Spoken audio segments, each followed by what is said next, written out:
Dude, I've got so much crew that it won't be a problem I anymore. don't think he is in tournament, so it cannot be a problem. You may be gonna win one match if you got lucky. Is the bracket up anywhere? Can we see it? Yep, it's in announcement. Oh god. Not Like, ready. yeah, it's in the Who am I announcements. fighting? Where's the bracket? And when am I fighting? That should be the most question. It's in hashtag tournament announcements.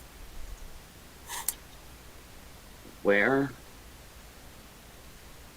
In tournament, it's the first channel.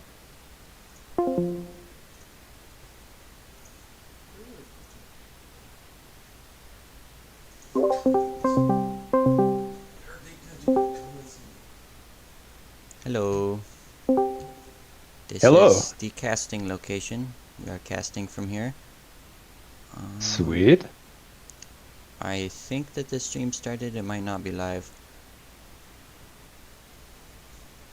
If either of you care to find it, if it is live. Sure, one moment.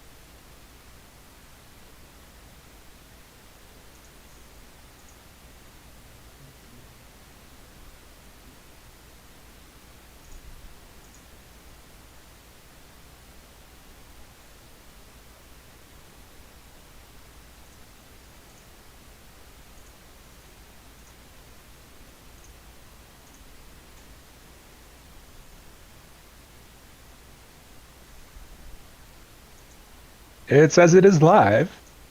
Clicking on it now. Can you send the link in this 3-person voice chat so I can put it in announcements? If you wouldn't mind. Into 3.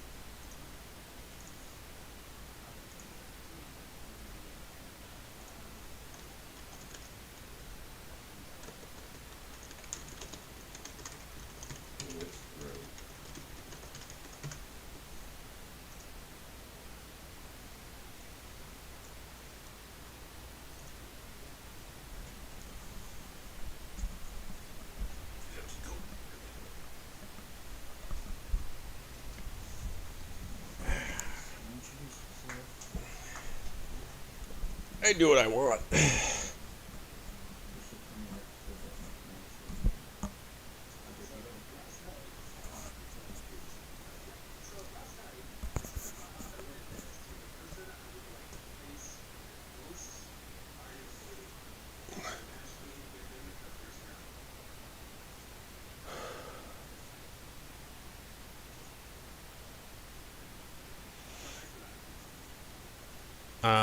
It was probably random.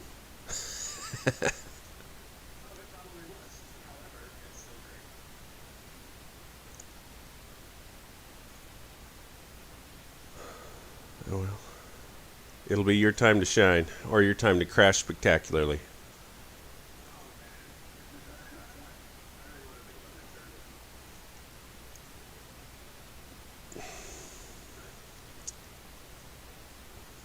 Only as the last resort. Oh, Saris is making my introductions for me.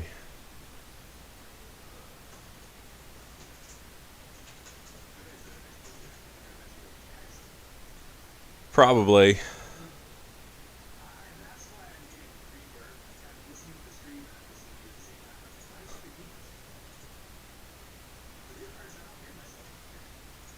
Oh, that's because Saris has changed the settings so that he can hear people talking. So it's mixed a little bit different in the OBS.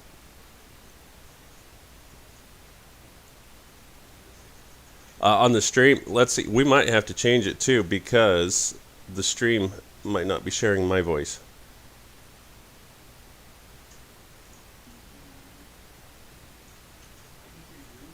Yeah. Let me see if the stream has got my voice going out.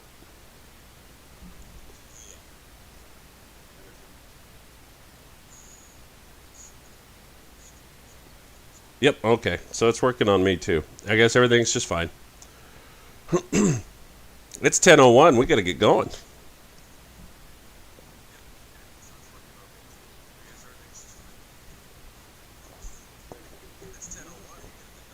Yep.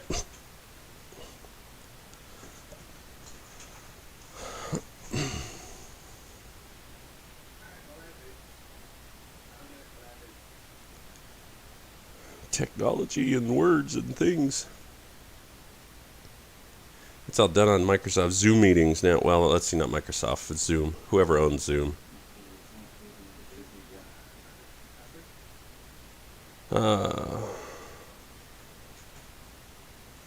Can't hear the other people. Okay, so they can only hear me. Nice.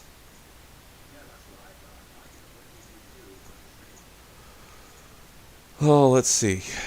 Go to the...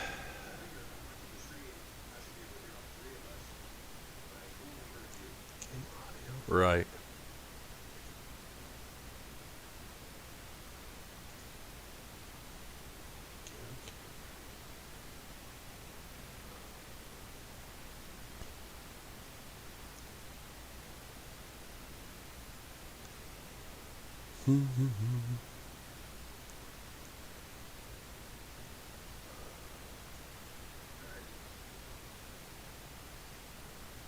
Let's see. So, I think this happened last time too. No, window capture. This software, so fun. Let's see. Now, go ahead and mute my mic. We'll do some technical support for just a minute.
Okay, so now I'm back. We're going to try this a little bit more. I may have got the sound settings better. Yep, I can hear you now.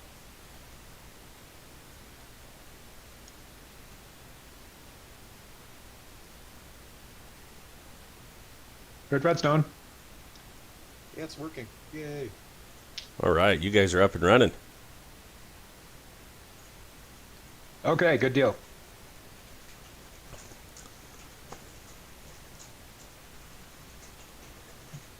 Well, I'm gonna close out of that before I go crazy. What, you don't want to listen to your echoed voice constantly? No. I responded to the same person twice and created an endless loop. Beautiful. Lucky to be alive. The way to live forever is to get your name in some electronic broadcasting software that then rebroadcasts it over and over and over. Sir Terry Pratchett taught me that. One of his books. Oh, the password is Saris. You become Beaker. Boy, we are aggrandizing ourselves. No, you spelled it wrong. Contestonks.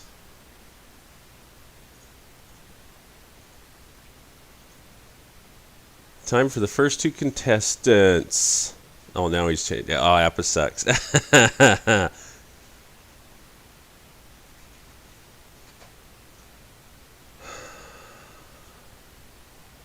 First two contestants. Eno Shade and Basic Bat Pony.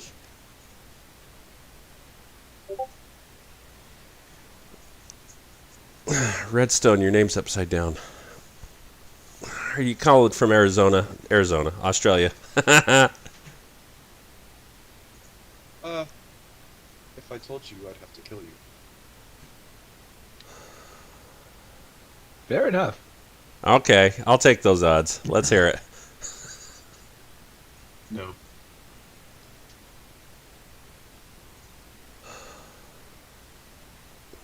This game is so exciting when it's actually going.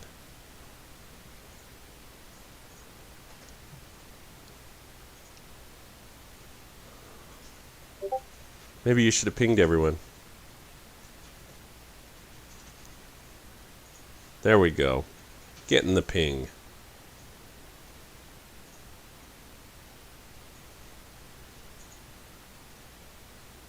There's one. So what's the predicted meta or theme ship of choice that's going to come in this time? So, more than likely, we're going to be seeing a lot of railguns, a lot of tractor beams, and a lot of missiles. And rail kites. Yeah, lots of thrust in general.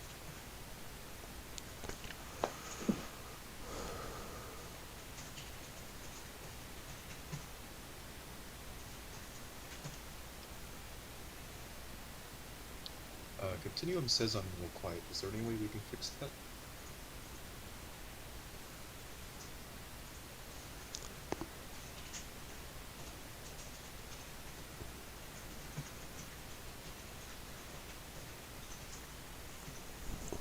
Did you plug these things in all the way? How do we get Redstone to sound louder? Yeah. We get him to speak up. There you go. That is the wisdom of Saris. Put his microphone gain up higher. I wish it were that easy. Just get more enthusiasm. Lean into the microphone. Okay, both people are in. I see. Let's see. Quit changing the screens. Is somebody running a timer? Are we doing the 1 minute timer this time? Should. I hate waiting.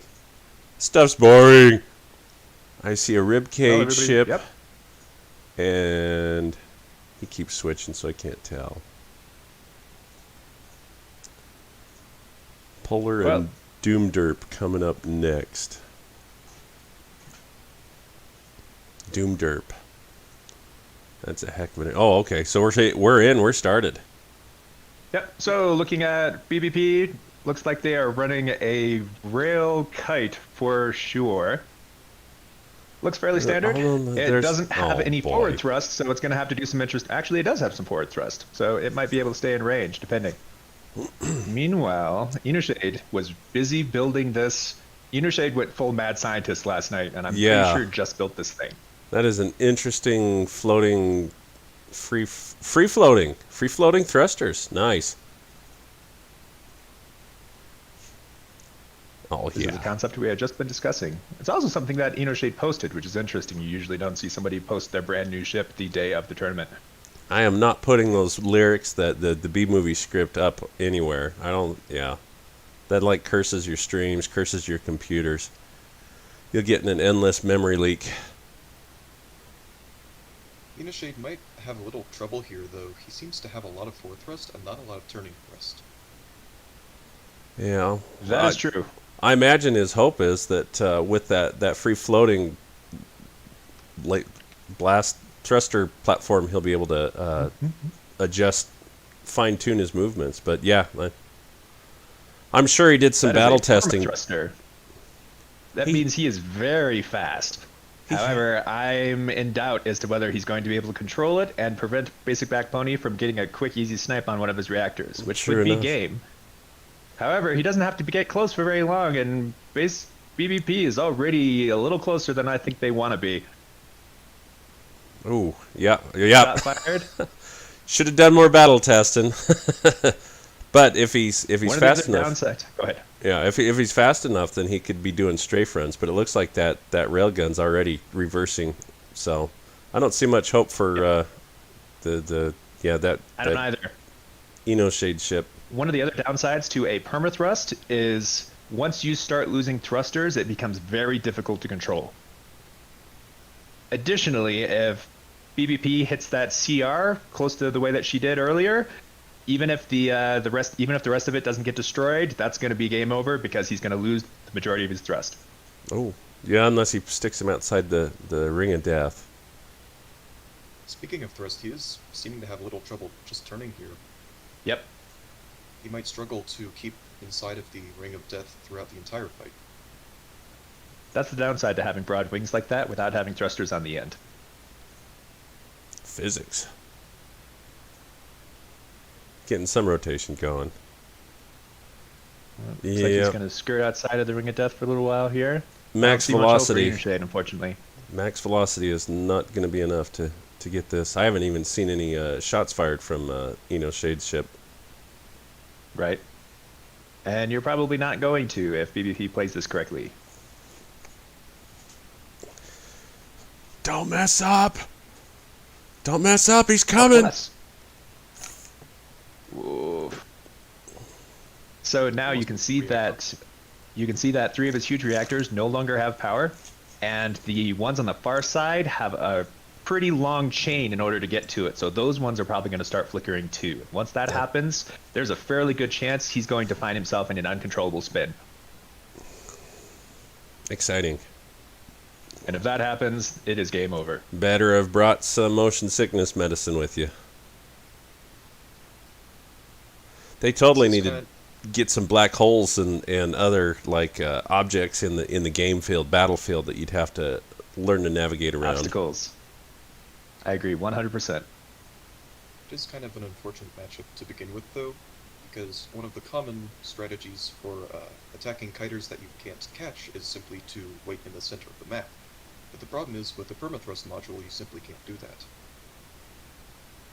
If he had a little bit more control, one option he could have taken, given how fast he is to play the evasion route and just try to stay away and outside of BBP's range as long as possible until the rod gets a little closer. But I don't think he's going to survive that long. Yeah, the problem with even the rod is one of them's got to be in the center, and I think the railgun just has the more capable maneuverability from BBP to sit in the center and turn around. 100%. The downside to that setup is it is very, very fragile, which means you have to stay away. So it's easy for someone to take the center from you. It's just difficult for them to catch you.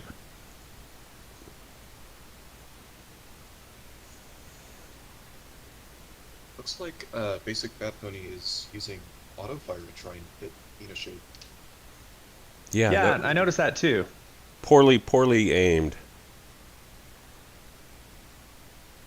At least on the last hit. He's done more damage, so obviously he's doing something right, but that last volley was shooting into the void. It definitely takes some getting used to. The best kite pilots that I've seen typically use a combination of DC and RTS, being direct control and real-time strategy mode, respectively, so that you have the advantage of being able to use the computer's AI in order to stay exactly where you want to, but you can also make hard maneuvers if you need to. Yeah, I've noticed Saris plays the same style. A lot of times he lets it go on auto, but then when it's time for course corrections and fine-tuned movements, he's all fingers and keys. Looks like someone's outside the ring of death. It'd be cool, like WWE 10-second style, to get back in, but they stretch those 10 seconds into like 2.5 minutes while they're flinging chairs into the audience and yelling into microphones and beating up on the guys' wives. And WWF is... So, interestingly enough, this match has already gone on longer than I expected. They've got some hits on BBP right there, but I don't think it's going to be enough to matter. I thought BBP would have ended this already, just by the kiting that she has going on. I'd do full movie... What's the name of that ship? Do full movie with Wi-Fi... No, movie if I win tourney and get 100 Basically, if they win the entire tournament and get 100 subscribers, they'll do it. Yeah. Plug in their own Twitch channel. So it looks like InnoShade had enough crew to manage the large reactor on the far side. So he has not had that large reactor or those hugest flicker, which is why he's been able to stay in control.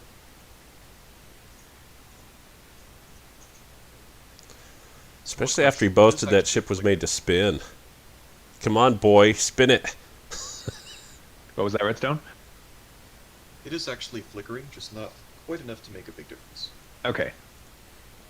Also, InnoShade, if I were him, well, I shouldn't help with strategy or anything. That's right. He's definitely having a little trouble turning because one of his 3 turning thruster modules is completely toast. Yeah. No, I think it's okay to help with strategy. It kind of a, you know, if I'm the rail gun on the left, then this is what I do to win at this point. And if I'm the crippled spinner that's not spinning of InnoShade, then I'd be doing something else. I think I'd just keep it inverted and come at it with the missiles firing. Otherwise, it's going to be a long 5 minutes of just floating around each other. So my spider sense is tingling, so I should probably point out that anyone who's in the middle of a match, we ask that you drop from the stream while you are in match so that we can commentate without affecting the match. Nudge, nudge, wink, wink. Shame on you, dirty cheaters. InnoShade's struggling to turn enough to stay out of the ring of death. Yep. Now, one option that he has, if he set up his hotkeys, is he could toggle some of his large reactors off. That'll cut his speed, but that will raise his relative maneuverability.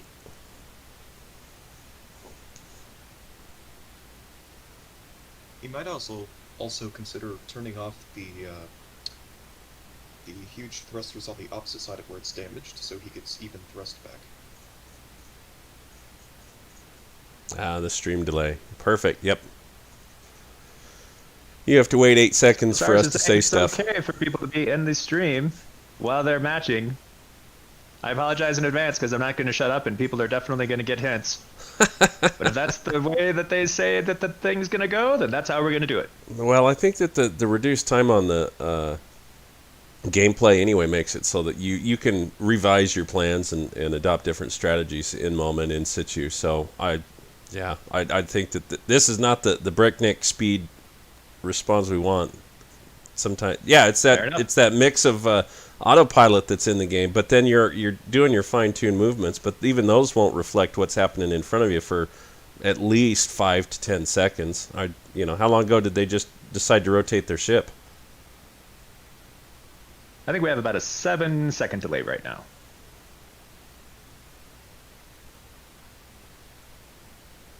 It's like Blood Bat Ponies, or Basic Bat Pony, is having to turn around to change their name. So.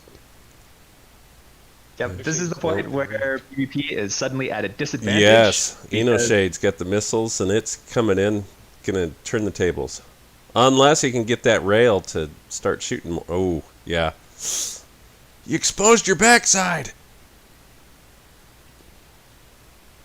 Looks like InnoShade is actually going to try to chase Basic Bat Pony out of the Ring of Death as far as possible. It's a risky strategy because they'll both take massive damage in doing so. But because he has missiles instead of railguns, that could make a big difference. On the bright side, if BBP can survive this long enough to get back into the rod, there is a good chance InnoShade will not be able to. That's a good point.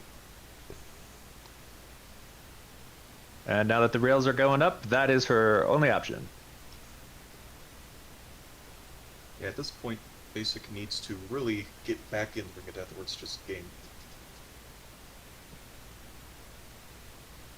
Unfortunately, it looks like all of her thrust is taking lots of damage. I don't think she's going to make it. Yeah. I don't either.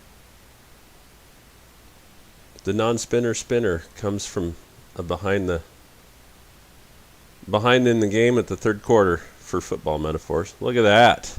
All right. And first match, InnoShade wins. It was Good slow game, and both of boring, you. and then for 5 seconds, it really got exciting. This is Yep, that's kite surprisingly fights close for you. match. It was very much so. That could have gone either way.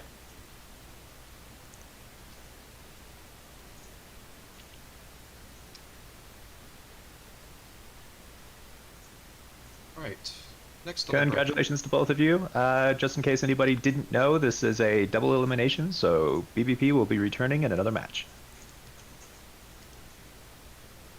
Good ship, good strategy, good dance, good destruction. Good fight. Good night. Good night. Get out of here! Next. Aw. Polar Bear and Next matchup Doom we Derp. have is Polar Bear and Doom Derp.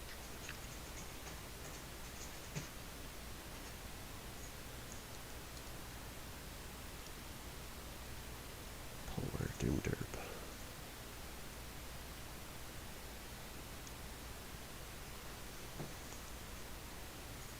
Quiximo. That X really makes it. Quiximo. It just puts it in there and it just causes problems. Doesn't it?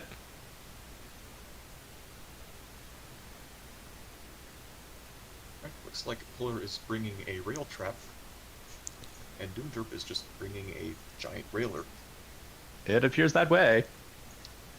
Now, interestingly, both of these are fairly long-time players. I think Polar has more tournament experience for sure, and has been around a little longer than Doom Derp, but they've both been playing for longer than I have. If I'm Lots- correct, they've also haven't been playing for a little while now. They might be rusty. That's true. Polar Bear I had not seen for some time up until about this week. And it looks like, if I remember correctly, this is one of Polar Bear's, this is one of his bounty hunter ships that it looks like he went ahead and converted to play in multiplayer. Well, let's frickin' already. But it does appear to be a rebuild, given that he is not using shields and he has armor in the barrels, which are both those are both things that have not been done until the second to most recent patch. So it has definitely been modernized. I will say it's got to be hard to do these updates where you just tweak your armor or you tweak your weapons just a tiny little bit, and suddenly the meta changes, and nobody wants to use any of the other weapons that were involved. It's just a kind of a cat chasing a mouse eternally in this beta testing. It can be, but it also creates this kind of Wild West feeling where every time there's a change, there are new discoveries to have. Yeah.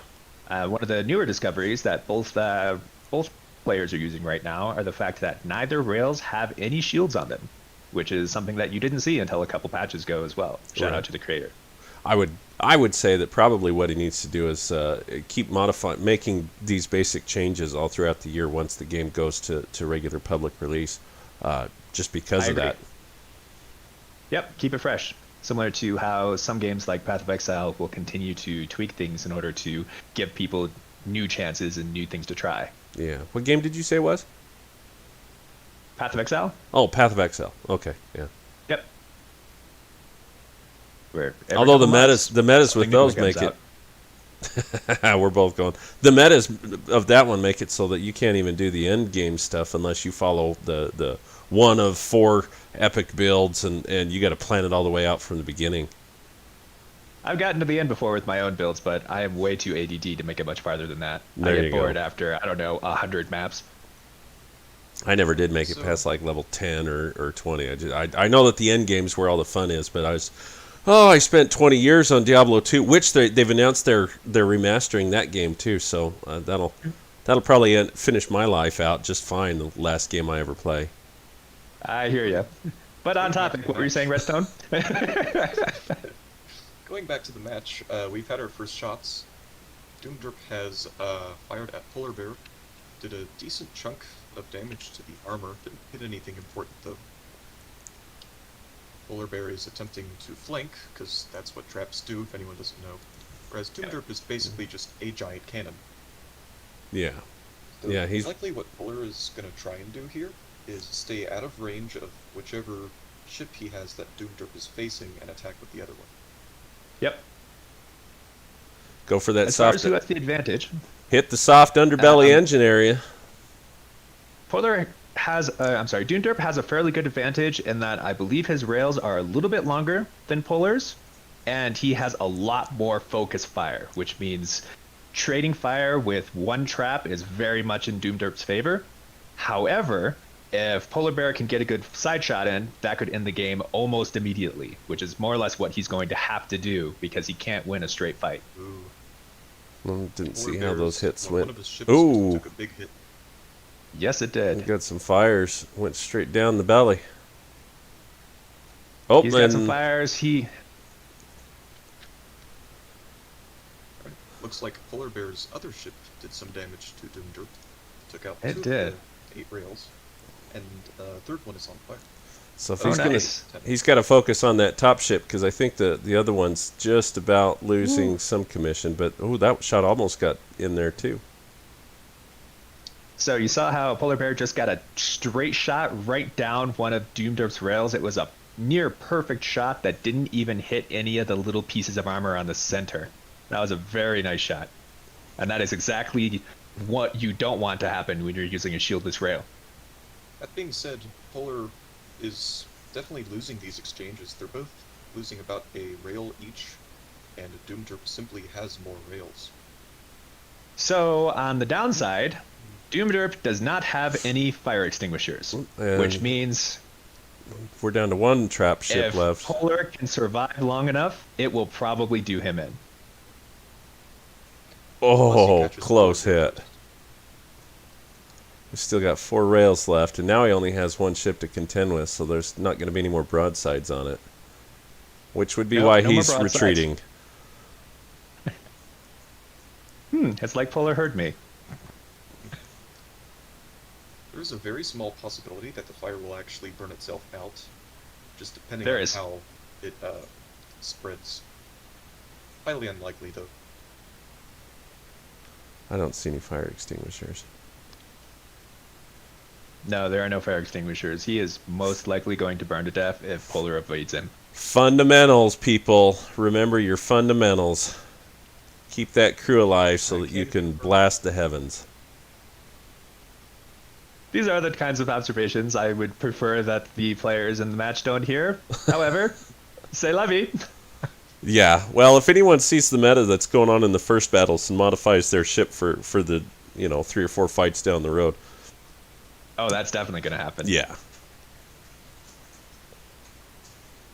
For anyone that ever wants to participate in a tournament, always remember your fire extinguishers. Every time we've had a tournament, at least one player has lost the match simply due to not having any.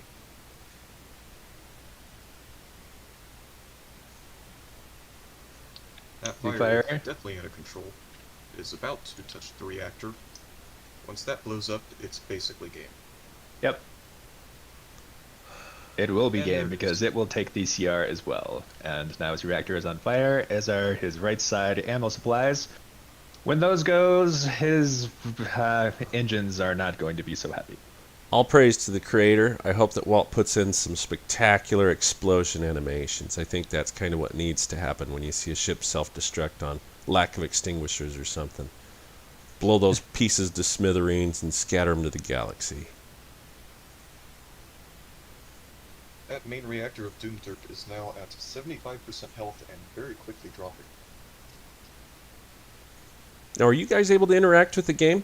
Oh, as observers, yes. You get to see other things, too. You get to go in and poke around. The mainstream is what Saris is doing, but you guys get to provide your own. It's like those people with the iPads on the football field. Pretty much. The reactor is now at 50%. Oh, So engine's the blue. will have ended in about 30 seconds. Oh, there's where you're getting the health. Yep. And Polar has chosen to let him burn rather than risk a loss. Yeah. Well, Polar Bear's going to have to make sure that he's done a little bit more due diligence on his trap ships to avoid exactly what happened here. So round 1 is lucky, but you'd better up your game, bro. It's an interesting setup. Those traps are fairly agile, and they have fairly good long range, and they have mines for fun. And there goes the reactor. Good game. Good game, everyone. Good fight. Remember, Polar Bear will pirates advance, and we will see Doom Derp tomorrow.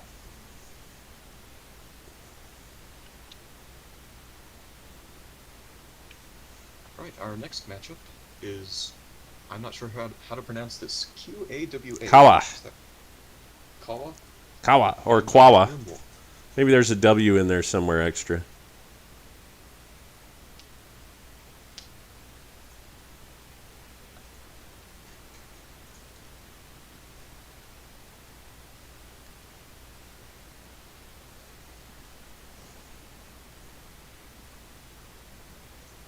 No B-movie script. Well, you might still win BBP. It's possible.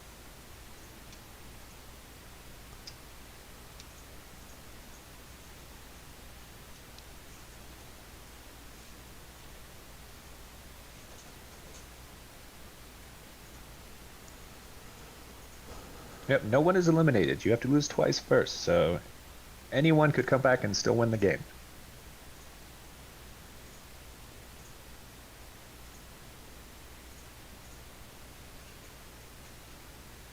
All right, pinging away.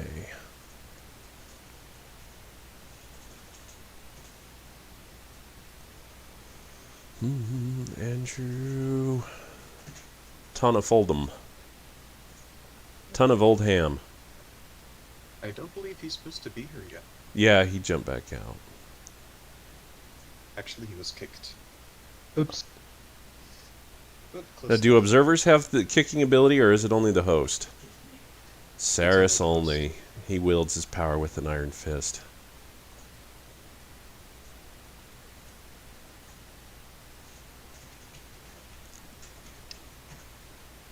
Okay, privately pinging Kawa, and Lone Wolf IKEA is up. So Lone Wolf and Kawa should be an interesting battle. They're both relatively newcomers who I believe are relatively similar skill levels, so we should see some interesting non-meta things happening in this match. Just looking at the battle screen, those look like people doing jumping jacks. I like it. Or cheerleaders with their little frilly skirt things, whatever. It definitely looks a bit like a bonsai.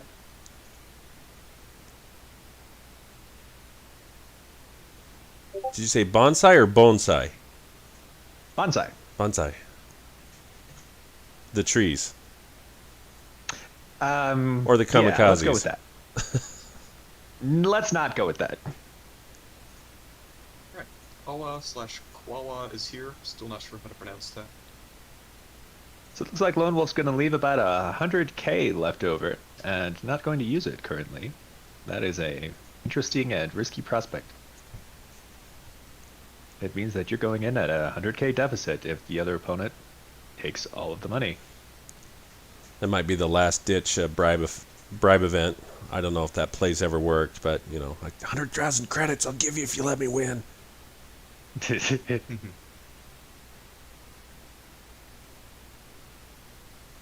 Or maybe Kawa's gonna outperform on the deficit. That could be a new meta. Win. It's not about whether or not you win. It's how much is on the table when you're done winning. That determines the victor. That'd be a great meta. Tournament low percent. Looks like they are selecting a variety of different ships. I One would of them think. looks like a 500k laser wall, probably designed to be a trap, and the rest of them are kind of a hodgepodge. Yeah, so you were speaking about the fact that they were relatively newcomers. I believe that's probably what's happening. I know Saris sometimes has spent, I won't say hours, but I'm going to say hours, fine-tuning his ships to make sure that the build and the price are right in line with each other so that he's maximized all the money that he could put into making the ship as top-notch as possible. But that fine-tuning work can That be is accurate. very, very, very mind-taxing, where you've been doing this for hours and you're not even sure if you've made any difference, but it looks pretty, the paint job's right, you got the B-movie script on the side of your ship, and it's kind of your little boast or brag and demonstration of your dedication to the game. Absolutely. People will go so far as to add little pieces of structure just to make it a nice round number. But you know, I'd love to see fleet tactics. I think that if you could use some swarmer ships and take down bigger capital ships with it, it's a meta I haven't seen. But I do believe that your keyboard would probably catch on fire if you were too good at it. It'd have to be a spider. You're describing a player called Owen. Yes, I remember watching him do similar things back at other tournaments that I've been participant to. Right, so Lone Wolf has actually done something called crew ejection. Oh. Basically, he gets all the crew out of the quarters, except it looks like on at least some of these, a lot of the crew are still there. That's bad. It's got the right idea, but you're supposed to purge your quarters after they get out. Oh no, that's a lot of unhappy crew floating away. We'll come back for you later. Does he have any crew left in any of those ships? Yes. Yeah, Meanwhile, all the ships do have crew. It's just they don't have enough to really sustain fully, I don't think. So Quawa ships, I believe, are domination mode ships, which are typically designed to play in an RTS style, which is why he has so many of them. Unfortunately, he's not coming in altogether, which is going to weaken his odds. But it looks like he's planning to just zerg at this point, and could very well do so as long as he can catch. It looks like he'll be able to with those boost thrusters. He is losing ground. Yeah, that main ship exactly in what the front. he did not want.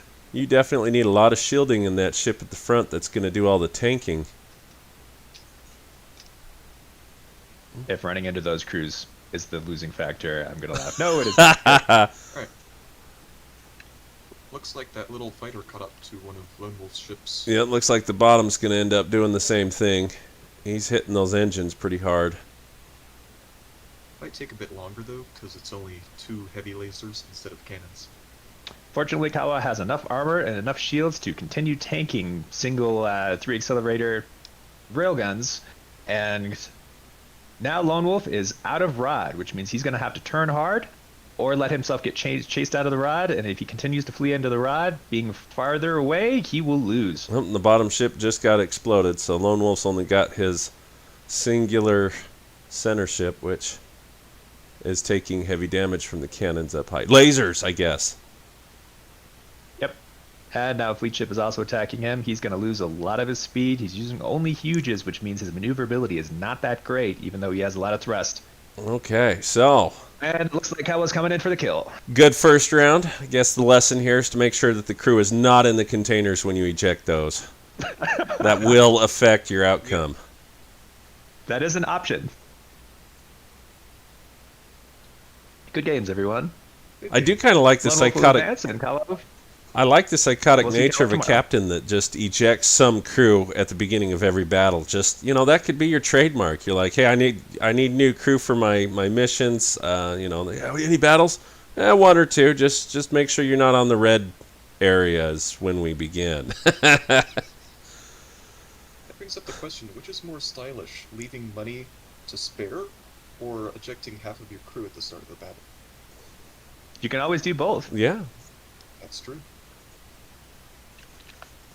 So, Alright, so this next match, we have Slowking versus Galactic.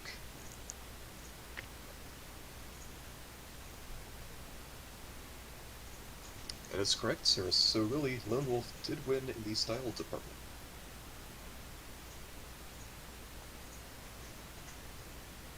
So I'm not very familiar with Galactic, but Slowking's been around for a good long while and made a fair number of cool ships.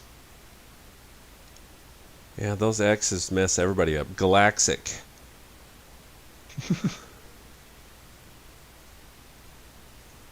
I think the next So- tournament that you do, Sarah, should probably just X names in contestants only.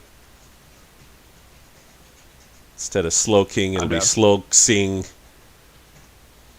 You're gonna start doing clicks and whistles in your names.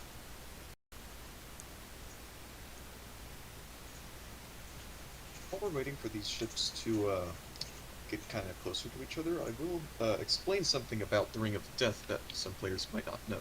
It's not like you just go slightly outside of the Ring of Death and immediately die. The way it actually works is it will do passive damage to your ship depending on how far outside the Ring of Death you are. So if you're just barely outside of it, the damage will be very minimal, and if you're really, really far outside of it, then it'll start doing serious damage constantly. That could be a tournament style too, you know, if there was an actual way to scale your armor and such. It'd just be who can survive holding their breath outside the ring of death longer, and then you'd see these big old bunker pure armor ships that would, you know, shove missiles slightly out to try and attack each other. But since you're in the ring of death, it's, you know, your basic battle is to fight off the decay. And then you could have something akin to fire extinguishers that would nullify the effect. So depending on how much effort you put into, you know, radiation energy resistance or such, you could totally do a lot of things to implement some play styles that incorporated the ring of death more than just, oh, these are the boundaries and you shouldn't go out or else there'll be damage. So shots have been traded. Slowking is showing his gamer age with a very old school style laser wall with plenty of flak. Should make him strong against most of the other walls. And very strong against missile considering how many flak he has. Good broadsider. It looks like Galactic is throwing around with a fair number of cannons, but given the lack of thrust that he has, it means that Slowking can continue to do what he's doing, which is stay out of range of the cannons and shoot down all the missiles. Looks like he's And breached the unless center Galactic can now. come up with another plan. Yep. Unless Galactic has another plan, that's probably going to be GG. Those two side ships just not quite mobile enough to stay out of the way. And That's true. One of the considerations you always want to make when you're using smaller ships is, are you fast enough to keep them in position? And if you're not, consider not having those ships. Really, I think the lesson here is just bring speed. If you don't have speed, you're usually not going to have a pretty good ship, at least in the current meta. Fair enough. Or at least have enough speed to make sure that your weapons stay in range. Like if he had railguns, that would be fine, speed. But in this case, he's just going to get orbited to death. on a positive note, From Slowking. I would say that the relative gameplay skill and experience with this game makes it so that if you are matched up experts with and veterans with some of the new players, you are going to see some of the mismatches like this. But I do believe it makes for a better stream instead of having two orbiters that are just spinning around each other for 10 minutes and not getting anywhere. Instead, you're seeing viable strategies that work at different levels of the game, as well as how people have learned to battle the metas against each other. That's true, and Slowking is by far the more experienced pilot. And that does show today. Or he got exceptionally lucky, especially looking at the damage. It could have gone either way.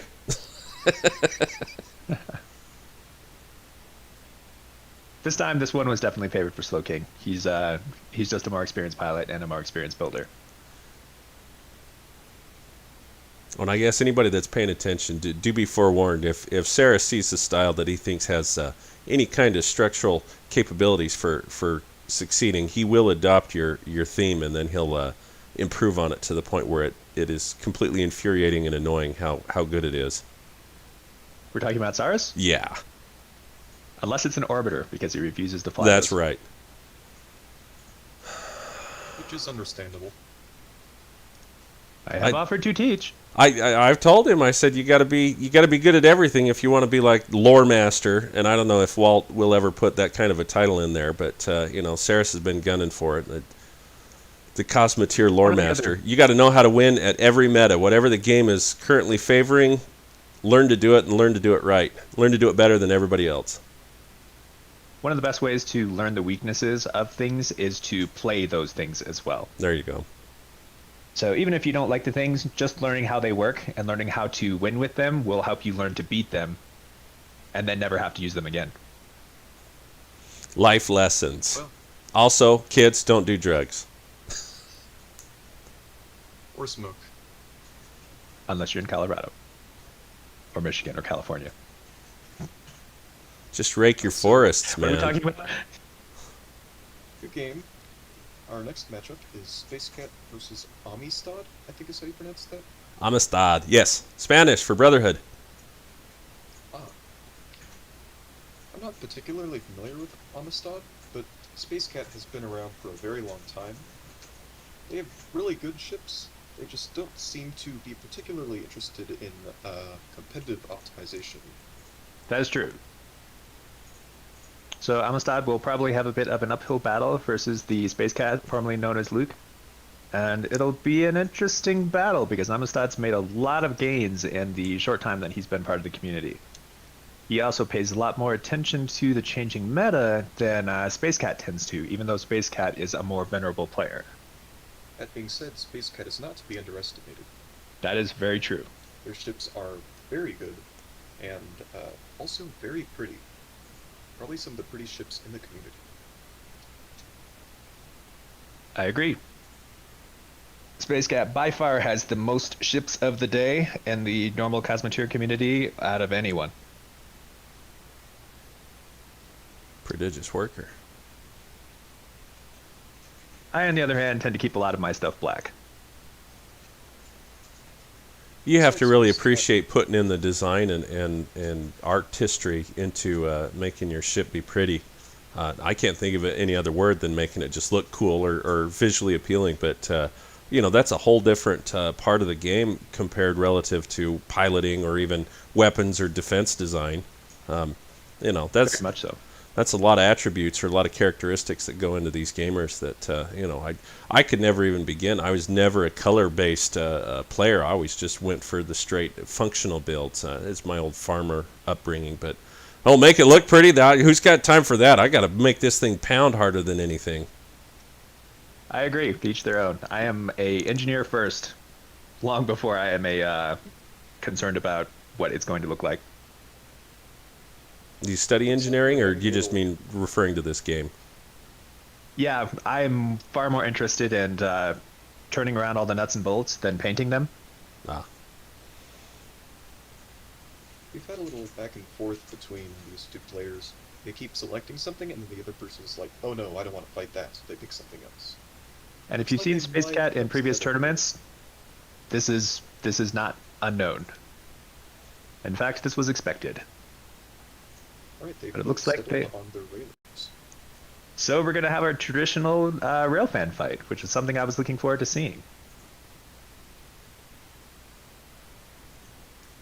Right. Space Cat has 8 railguns with 7 accelerators each, and Amistad has 10 railguns with 6 accelerators each. So Amistad is going to be doing more damage, but Space Cat is going to outrange them ever so slightly. Additionally, both of them have opted for old school fans that have shields. And while Amistad has more firepower and could most certainly win because of all of that firepower and a lucky shot, he also has very short rail barrels in the front, which means he is not going to have as much staying power as Luke, even though he has more firepower. Luke has significantly better protection and is significantly less likely to take a critical shot down his barrel. Luke also has gone ahead and added a fair amount of armor between his reactor and the back of his rails, which means even if Amistad does get a good shot down the barrel, that will not be GG. On the other hand, Amistad's reactors are directly behind his railguns. In fact, it looks like they might chain react. If a couple of those railguns get destroyed, it just might blow them up. One straight shot down the middle could destroy his reactors.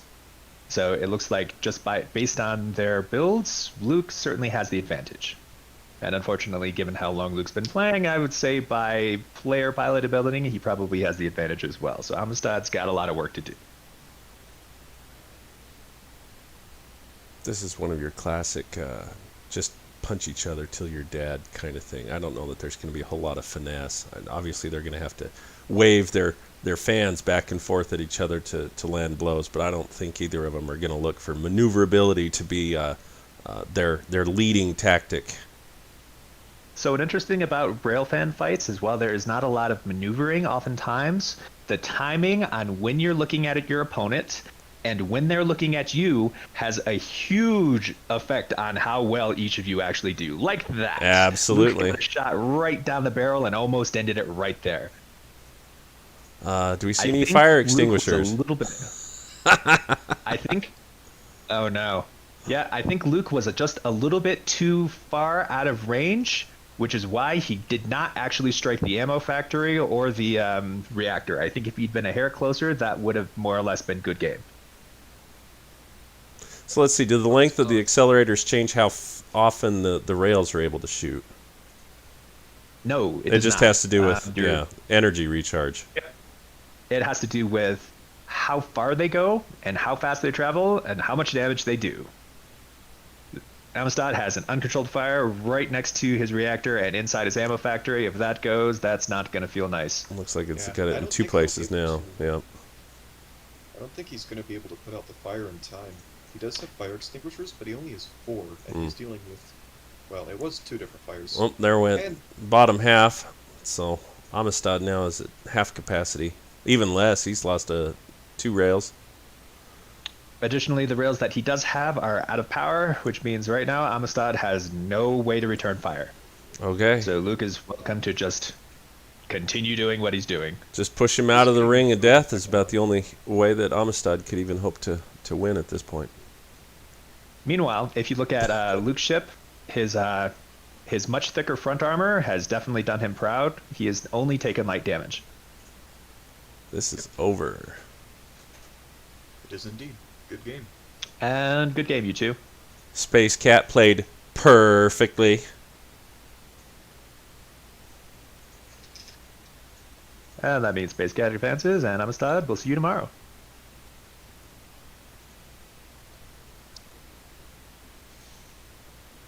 Newt and Zequi. I think it's ZQE. ZQE it is. Zequi.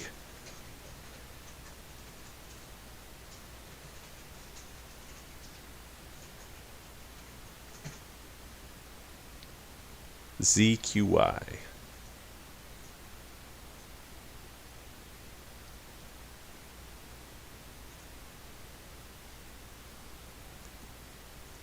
Kind of briefly explain the mechanics of railgun accelerators.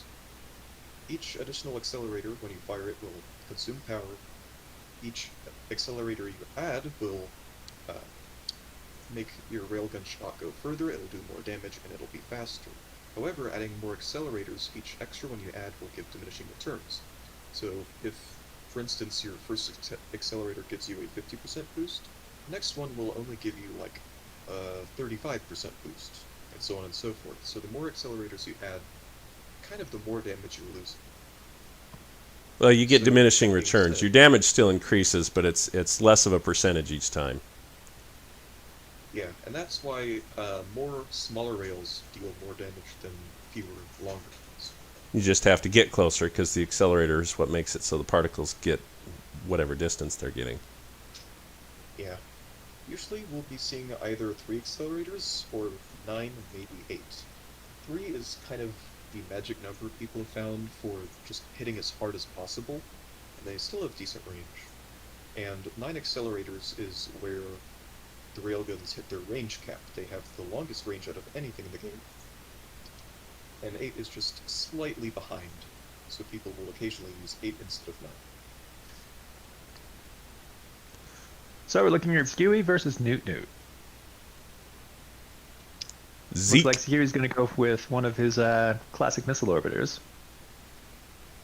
Clinger One of the ones he Soul. probably has the most time in, as of the newest ones. Q is also a very formidable pilot, so whatever Newt brings, he's probably going to be hard pressed. Spinner. Maybe a spinner. Looks like a spinner. It appears that way. That might actually be a rail spinner. Haven't seen much It is success a rail with those. spinner. Oh boy. Now, It is this a rail spinner with a detachable. Go ahead. I was just gonna say, this is probably the coolest part about the Cosmoteer community, is all the different types of designs people come up with. What this ship is it is a spinning outside section, and an independently moving inside section to allow it to translate forwards and backwards, even though the rest of the ship is just spinning in place. So the bad news is, in this matchup, Newt is about to get murdered.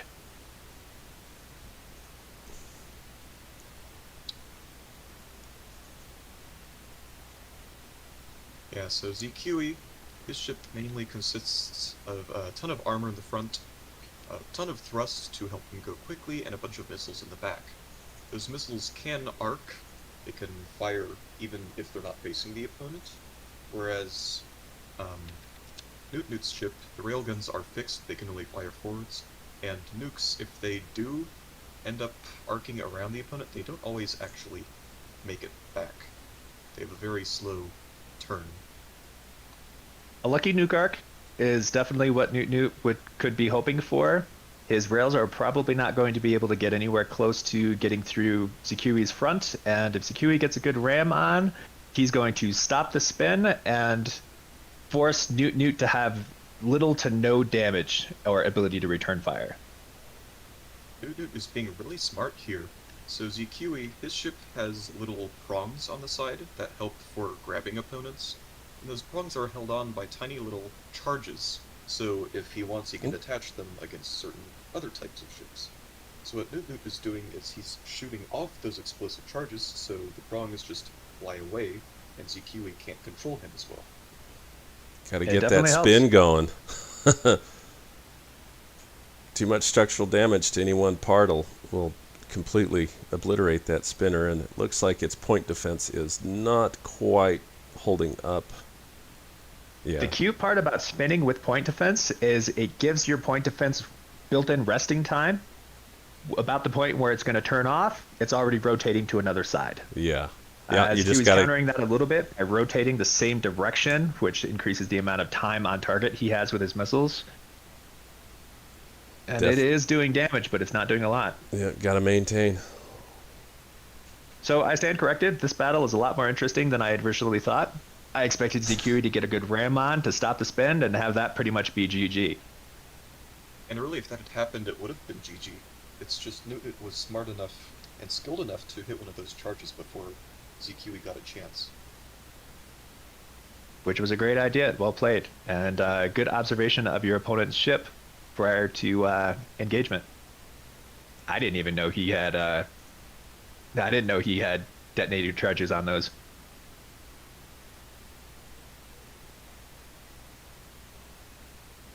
One of the other advantages that spinners have is, in the same way that the point defense get a chance to recharge, so do the shields. Yep. Once they go down, they can take a decent time to come back up, and by spinning, that basically distributes the damage he's taking across all of the shields evenly, which gives them time to come back up, or just recharge in the first place.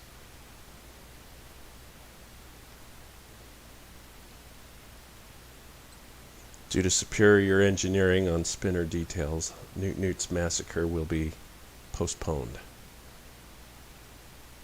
I still think it's an uphill battle for Newt. And he isn't getting a whole lot of damage in, but he has gotten a few side shots in, so he's done some harm to Zikiwi. It's just he has very little chance of getting through that front. And I haven't seen... That's gonna hurt. That took I haven't your seen his chances nukes down. fire. Okay, looks like the the massacre is back on schedule. It is. And it looks like the nukes are hitting the side. That's why we haven't actually seen any launch. Oh, wow. That's it. Yeah, it looked like Zeke's maneuverability just came in and won the game. Yeah, theoretically, the spinner could have kept going if the big explosion in that nuke module hadn't also damaged his forward thrust. That was a big chain reaction, could have been a design flaw, could have just been unlucky. Still a good game, you two. That was a lot more interesting than I expected. Zikiwi advances. Newt. We'll see you tomorrow. And well played, sir. I underestimated how well you were going to do in that one. Oh, is it me already? Yeah, it's you. It is. Get in there. Well, we'll go ahead and drop from the call if you guys will call me back later. You gotta be impressive. I will do my best, sir. Alright, so in this match, Quixmo is facing Kuroko. Old-time player, a little notorious in the community. We'll have to see how his new ships do.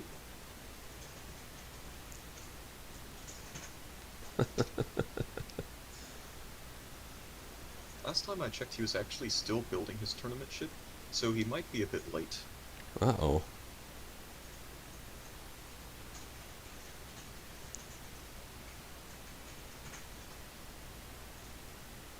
Well, there's a bit late and then there's late. If you don't show up, you're disqualified.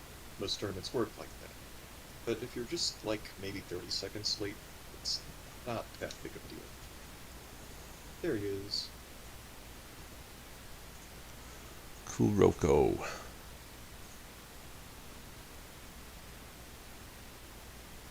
Alright, Quixmo is using his, very terrifying railer. Okay, so now since he's part of the voice broadcast, we totally have to do strategy against him, right? That's his penalty.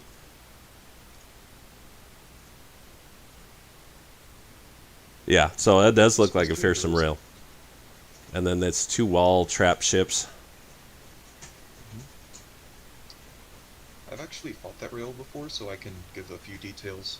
It has a whole lot of very small rail guns. And as I was saying earlier, that means he's going to do a tremendous amount of damage. Right. Also, he has extremely long armor barrels without shielding. Yes. But what that means is, unless Kuroko gets a direct hit straight down the barrel, perfect shot, which is hard to do when Quixmo's spinning, then he's going to have to chew through most of that armor to actually do any real damage. Yeah, yeah. So I imagine Kuroko, if he's using his trap ships correctly, he's going to be close enough that that he'll be able to attack Quixmo's, I guess, soft spots that aren't in the front. But that just means that you have to be maneuvering faster in that rail fan. If Quixmo has done his homework, he's going to have so much spin and rotation capability on it that he can sit in the center of the ring of death and then just take the shots out. So I don't think he'll be sticking to the center. no, Definitely against 2 ships, he'll He- want to be retreating. absolutely. Because if he gets flanked, that's really bad for railers. They don't have particularly high amounts of cyber background. Right, right. So yeah, you got to retreat or attack, but you got to do your best to make sure that your enemy's in front of you at all times.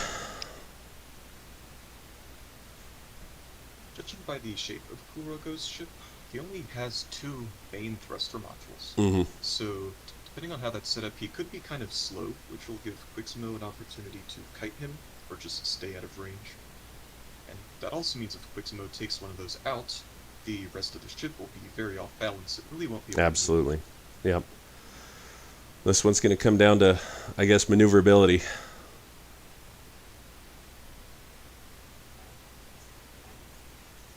Looks like neither player wants to ready, so...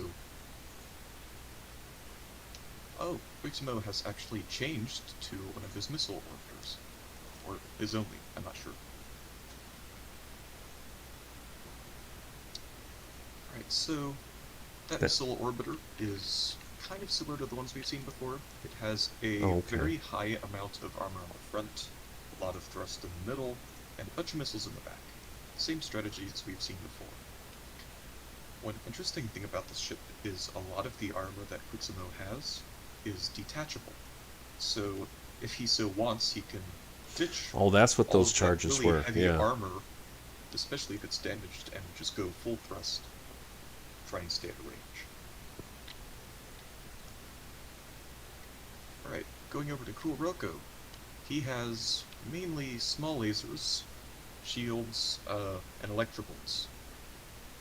The electrobolts aren't really going to make a big difference because Quixmo doesn't have any shields or anything. Yeah, that's Also one where looks missiles like and nukes and rails make the primary... Well, I guess mines could too, but yeah. If you're trying to take down shields, they aren't there. It's been replaced with armor.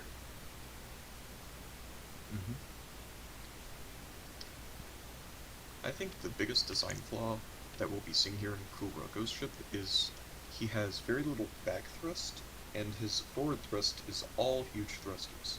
Yeah, Huge yeah. thrusters are very strong, but they take a very long time to turn on fully.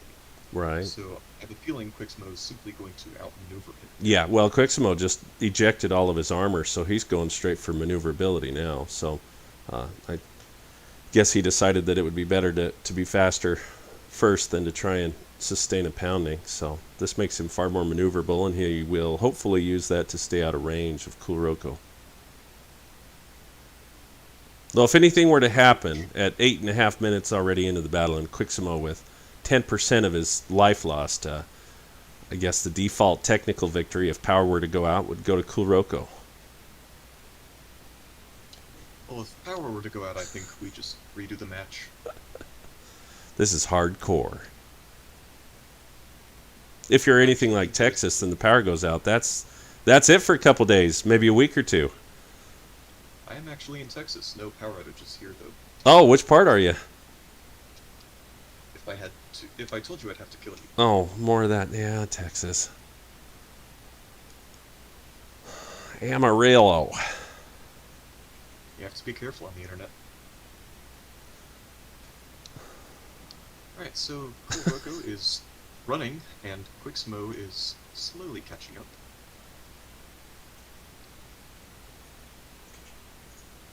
Quiximo might actually be faster than Kuroko Yeah. here. I think that maneuverability time is upon you.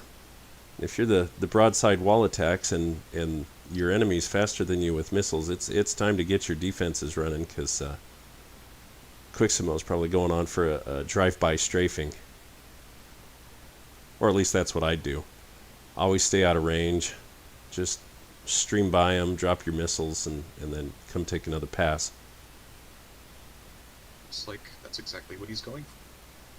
First few volleys of missiles have been launched.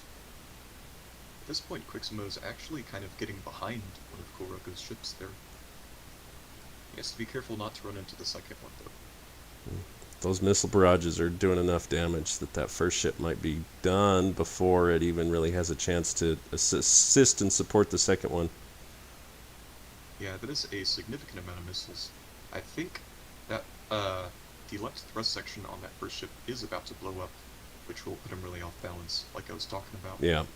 True spinning. And there it goes. And so now at this point, the bottom ship gets to come in off the beating that the first ship took, and hopefully looks like maneuverability is what's going to get Quiximo winning. But he is able to get his lasers out a little bit. Not enough to make an impact. If anything, I think Quiximo was a bit too afraid of the Ring of Death there. Just slightly dipping outside won't do much damage to you, and if he did slightly dip outside, Kuroko wouldn't have ever been in range. Yeah, I think Quiximo's already got this one mostly wrapped up. Yeah, that first ship is dead, the second one almost taken out, at least half of it. There is no thrust left on the top ship, so its maneuverability is non-existent. It's still able to put out some hurt if Quiximo gets in front of it, but that just means Quiximo won't get in front of it. And the shields are in the front too, so he just gets behind and launches missiles at it.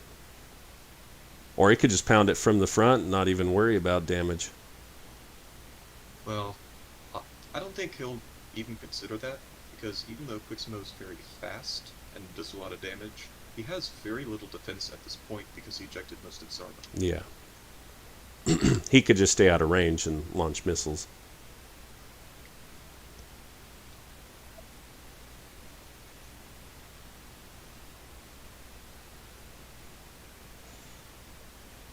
So this was the meta I think that Saris had been commenting on, how missiles, if you have the right ship and maneuverability, you just stay out of range and the missiles just demolish.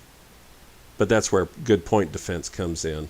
But that was the meta, and Walt had to adjust that too, because when point defense was too effective, he's flying into his own missiles now.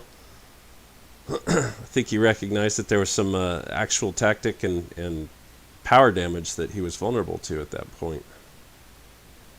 Yeah, took a tiny bit of damage from Kuroko. A lot of his missiles are missing. I guess it's in the name. Yeah. So Yeah, but not for that reason.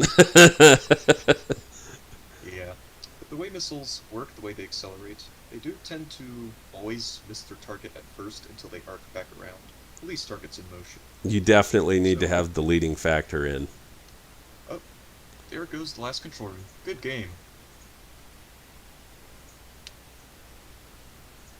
But one common tactic if you're using missiles is to actually target something next to the part you're going for, so that slight miss that usually happens actually hits the thing you originally wanted to go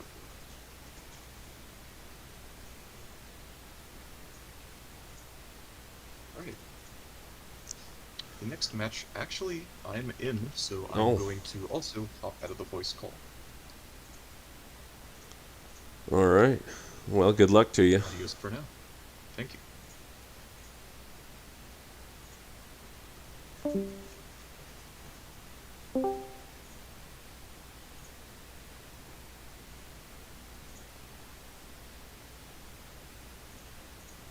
Well, this will be very interesting. I'd like to see that the first round lets everybody see what your opponents are capable of, especially for this part of the tournament. And tomorrow, anyone that's paying attention can see. But you can see kind of the strategy that your current opponent is using in these battles, and so you're able to just go straight to planning your next steps for your stage. You know, next round, this is what I might try on this person.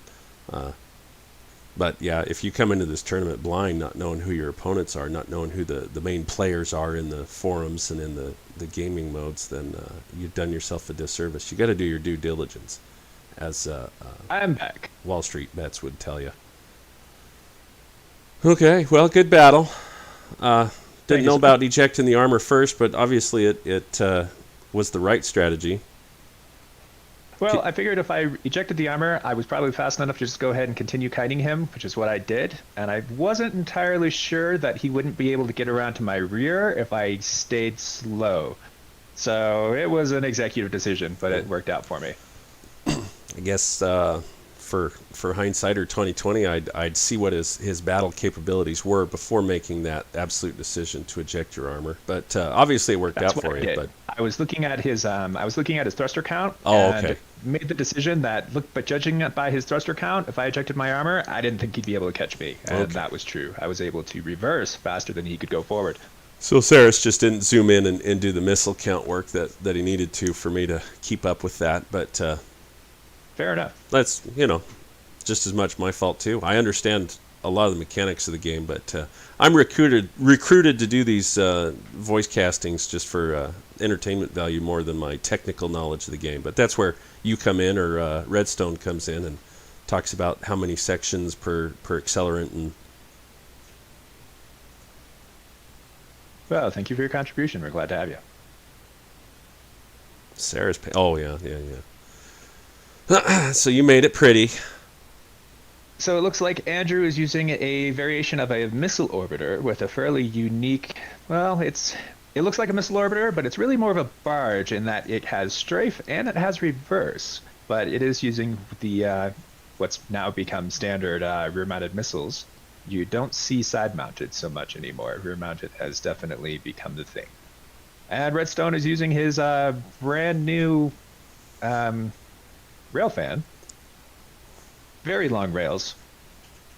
Very, very long rails. Lots of penetration coming from those rails. Not as much DPS, but you have to respect them. He also has a great deal of front armor, side armor, and rear armor to deal with things like that little squib that might be coming around behind him. An important tactic, since if you're a rail and your maneuverability has been compromised so that you can get that maximum damage penetration on your rails, then you're not as mobile, so you need that armor. That's true. And even though he is about to take some nasty nukes to the rear, they probably won't get a whole lot of penetration. Especially since he started to spin. That spin is going to cut the amount of focus fire they're going to be able to get. Rather than all hitting the same place, they're just going to kind of roll around a little bit. Yeah, it looks like They you got did all a hit good a lot. hit, Pretty but close. Yeah. didn't penetrate enough, so you got to keep that nuke ship's got to be highly maneuverable and strike it at the proper time so it doesn't just get blasted once. But now at this point, Redstone didn't fire on that fan for some reason. Looks too far out now. There we go. So Redstone's just going to have to continue to deal with the nukes, deal with the missiles, spin if he has to, and try to get through that armor. And he probably can. Andrew's going to have to start doing some rotating, otherwise it's not going to end well for him. He needed those rail volleys to penetrate that armor already. Time is against him. Redstone's still in pretty good shape. He has plenty of armor. And, And he just blasted out the there it center, goes. and that was it. So now he only has to deal with the nukes. Pretty much. One thing that Andrew could have done that you see a lot of people do is they tend to rotate their ship that's taking heavy fire to force rails to have to hit another place so they can't just drill the same spot. Yeah, and rear-mounted missiles obviously have already given up the maximum mobility of those missiles, or not mobility, but velocity. Rear-mounted missiles take the longest to get there. That's true. So there's nothing lost in maneuvering and rotating so that a different part of your ship can take some damage from a rail. So, good games, you two. Captain Redstone advances, and Andrew, we'll see you tomorrow. Welcome back, Cap. Good game. Thank you.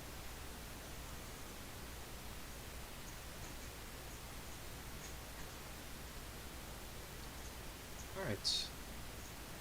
Let me go get the bracket back up.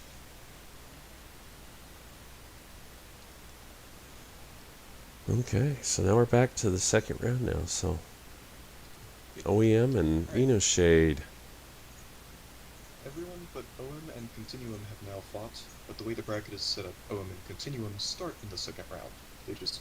You're right. randomly picked. I just read top down. Is that bracket being actively updated? Can we see that? Yeah, it's Saris is putting it a- up in the Discord so anyone can see. Ah, great. It's a stationary screenshot as far as I can tell. It's not being updated per se, but you can still see, like... Oh, he's adding new ones. Sweet. Oh, you're right.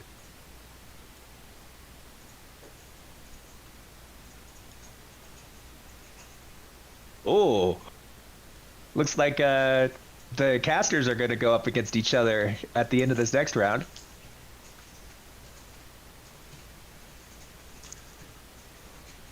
Well, that's all right. I'll just narrate for both of them. Talk about how much yelling they're doing into their microphones as the other person. There might be some hostility when you guys get back. Nah, we've fought far more times than this. Well, then where's your passion, man? Get in Oh, there. it's a good fight, one way or the other. Let's get some emotional involvement in this. You know, we got pride and shame to deal with.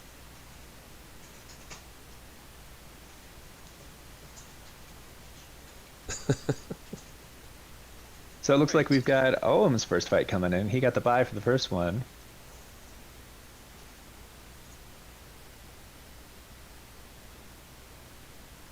Which is entirely appropriate, given that Oam was second place in the last tournament. Seniority rules.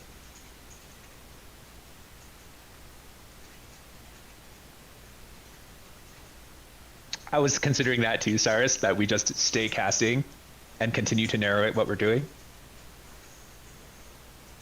I'll be sure to explain how I'm going left while I'm going right. That's a problem. I remember seeing that long nail ship a while ago. Yeah. I hope he's built on that success. If not, it still did very, very, very well. So,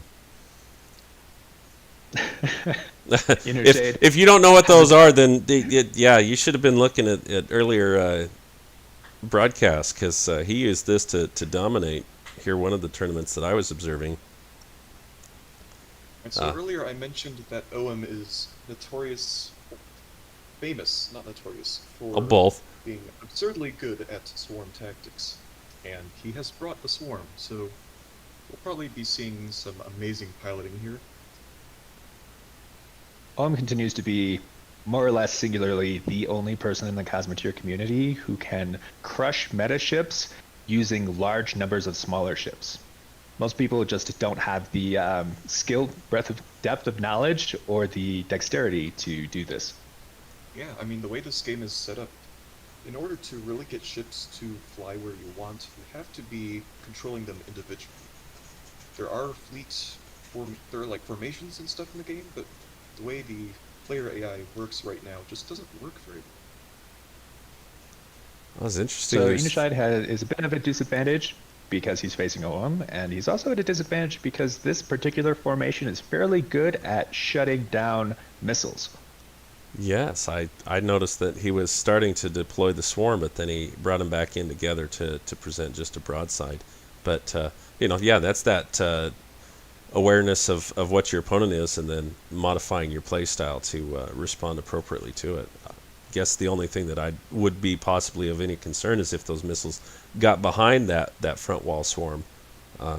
But that's where that maneuverability and those smaller ships, because they're smaller, means that their thrusters can rotate faster. Inertia counts for a lot here.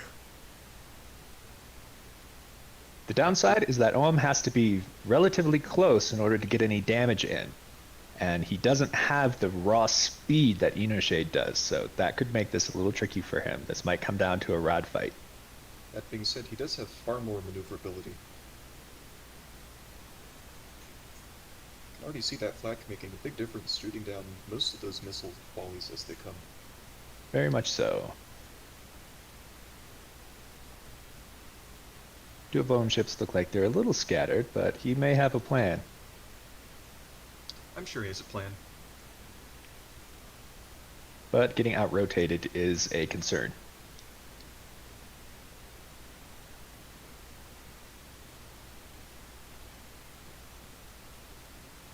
Really, the only way to properly fight OM is to have written in paint at the back of your ship, "Go away, OM," or something like that. That's the only thing that can stop him. So right now it does appear that Inoshade does have a bit of the upper hand. He has managed to score some hits on a couple of OM ships, and OM has not been able to return fire.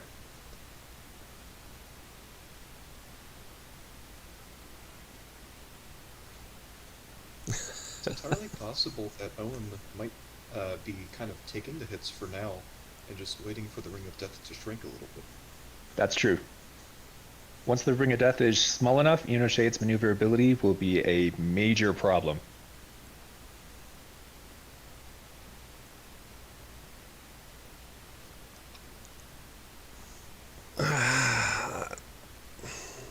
OM, I think he's trying to provoke an attack at this point. He must have a strategy for how to deal with that rapid drive-by that Inoshade threw. If it were anyone else other than OM, I would say that this was a pretty bad place for him to be in. But I'm certain that he has a plan.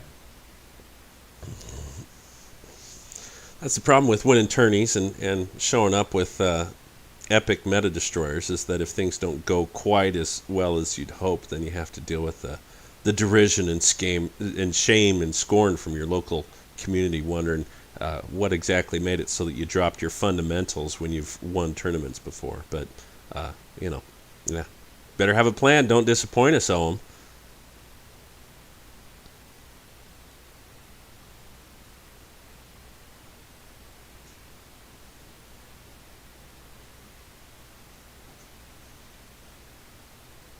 Right there, you're seeing some interesting formation work from OM. That's right. When they're all rotating at the same time, then he's got the idea. And I think he's probably might have overshot, thinking that Inoshade was going to fly upwards to broadside him rather than continue to change direction like that. Actually, Right that now, might looks have been like- really smart. Because of the way Inoshade had to approach, look how far he's going to end up outside Yeah. the Ring of Death. It's like a charging bull. Yeah, exactly. Land Matador. So as soon as he takes enough damage from the Ring of Death, then OM can come in and finish off the job, or just harass him outside the ring. And it doesn't appear that Inoshade is able to orbit properly by staying in range of OM. Similar to what you were watching me doing versus Cool Roko, how I was able to more or less stay in range at maximum range as long as I wanted to. Inoshade's having a hard time, so he's having to do hit and run type things, which is beneficial for OM because it is less firepower over time, which means OM has basically the rod is continuing to close. Yeah. And So the smaller it gets, the better it is for OM. So Enishade now can't do those drive-by tactics. He has to just do it's time to do the pound work, where he's going to take the abuse to the armor in the front or on the sides. Better hope those missiles work fast. Shade more or less has 5 minutes until he has to more or less stop in the middle or face the rod. And if he stops in the middle, he'll get flanked. If he faces the rod, he'll die by the rod. He does have the option of turning off some of his forward thrusters, but that would leave him more vulnerable to OM's tactics, which we're seeing here. So Enishade has gone ahead and gone with formation breaking, which is a big problem of why most people can't run formations, because a larger, faster ship can run right through you and screw up your formation, spin your guys around, and now they can't shoot down your missiles or defend themselves. OM was able to get some rear shots, but he lost a ship for it. And if I'm that single OM ship, then I would be doing exactly what's happening here. I'd be harassing, but I'd also ram it and try and stop Enishade's thrust from working effectively, so that he couldn't get back inside the ring, but had to course correct first. Unfortunately, I think OM ships are too small and too light to really affect that much mass. So hitting Enoshade is just going to cause him to spin out, and if he spins out, he can't shoot down missiles, and he'll probably lose another ship. Well, I just meant for the one that was already doomed. But you've sure. seen that Star Wars movie that they did that small ship, and that's gospel. You just have to have enough, earnest desire, and that's all it takes in those movies. The weaponized hyperdrive did a lot more damage than it would have first appear. It looks like it got a couple cannon shots in, started some fires, and suddenly Yes, it did. almost half of Enishade's missiles are gone. Additionally, Enoshade has cut the majority of his thrust. It looks like he's doing what we were discussing before. He only has a few of his huges running now, so that he still has some movement, but he is nowhere near as fast as he was. This will definitely leave him flankable. So, Additionally, he's got those reduced missile base too, so the point defense is going to be even more effective at repelling any kind of damage. Very much so. And if another one of those ships gets around into his flank, that's going to be good game. yeah, if anything hits that second missile bank, Enishade won't have anything left to attack with. Well, looks like you lived up to your reputation again, Ohm. But everyone will they'll still be disappointed if he uses this same tactic for all the ships. We want to see something new and exciting, and you got to maintain your title, buddy, which means you got to work 3 times harder than everybody else. I'm getting a bit unlucky there. A few cannon shots into the missiles, but no fires. Defeating a missile orbiter with a mixed swarm is still quite impressive. Oh yeah. Missiles normally love to fight swarms because you can just take the ships and the swarms out one at a time, slowly decrease their firepower. Yeah, like a shotgun to a flock of ducks or such. Well, I mean, a lot of modern competitive ships, at least single ships, it's pretty much they keep working until the entire thing suddenly blows up. When you're fighting with missiles against a swarm, the more tiny little ships you take out, the less firepower they have, so it's more of a tapering off of their firepower as opposed to it just suddenly losing. Right. Well, good game, you two. OM advances, and Enoshade, we'll see you tomorrow.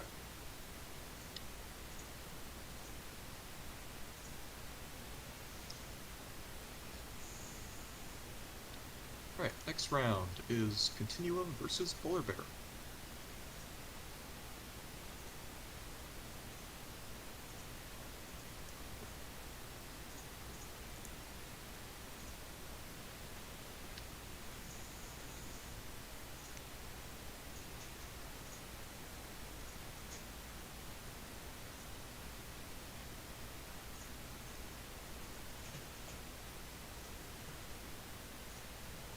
Yep, you are. Well, I probably shouldn't say that in the screen.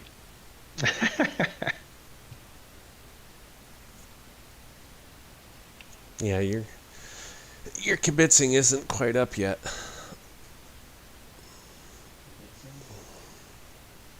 Yeah, so Saris asks, what is kibitzing? And I think it's an old Yiddish term, but I'm not 100%. But it referred to people that spoke strategy and context in a game that they were not involved with, and so they could alter the outcome by doing it. And they actually had a word to say, don't do that when people are playing games. And it's called kibitzing. What is the word? To look on and Kibitzing? offer unwelcome advice, especially at a card game. So. Aha! That's fair. Looks like this tournament has already sparked a couple of memes. Someone has posted something saying, "Guys, look, I'm making a ship for the tournament," and it's just a picture of 2 fire extinguishers.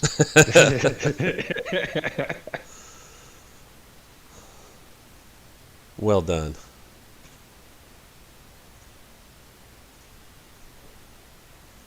And I would like to think that our commentary being heard while they're playing isn't affecting the fight, but it is.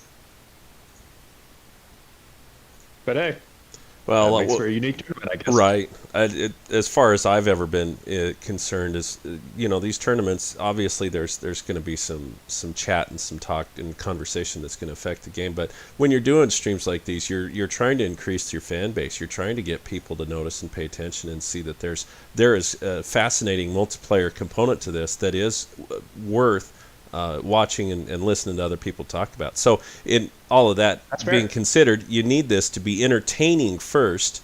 In this rough streaming spots, how do you want to get onto esports where you have to do rules because there's actual money on the line? Absolutely. You need to make sure that the rules are all being followed and everything is proper. But for this stuff, just be entertaining and have the chat be affecting the outcome of the game. Have the commentary make it so people are playing and interacting.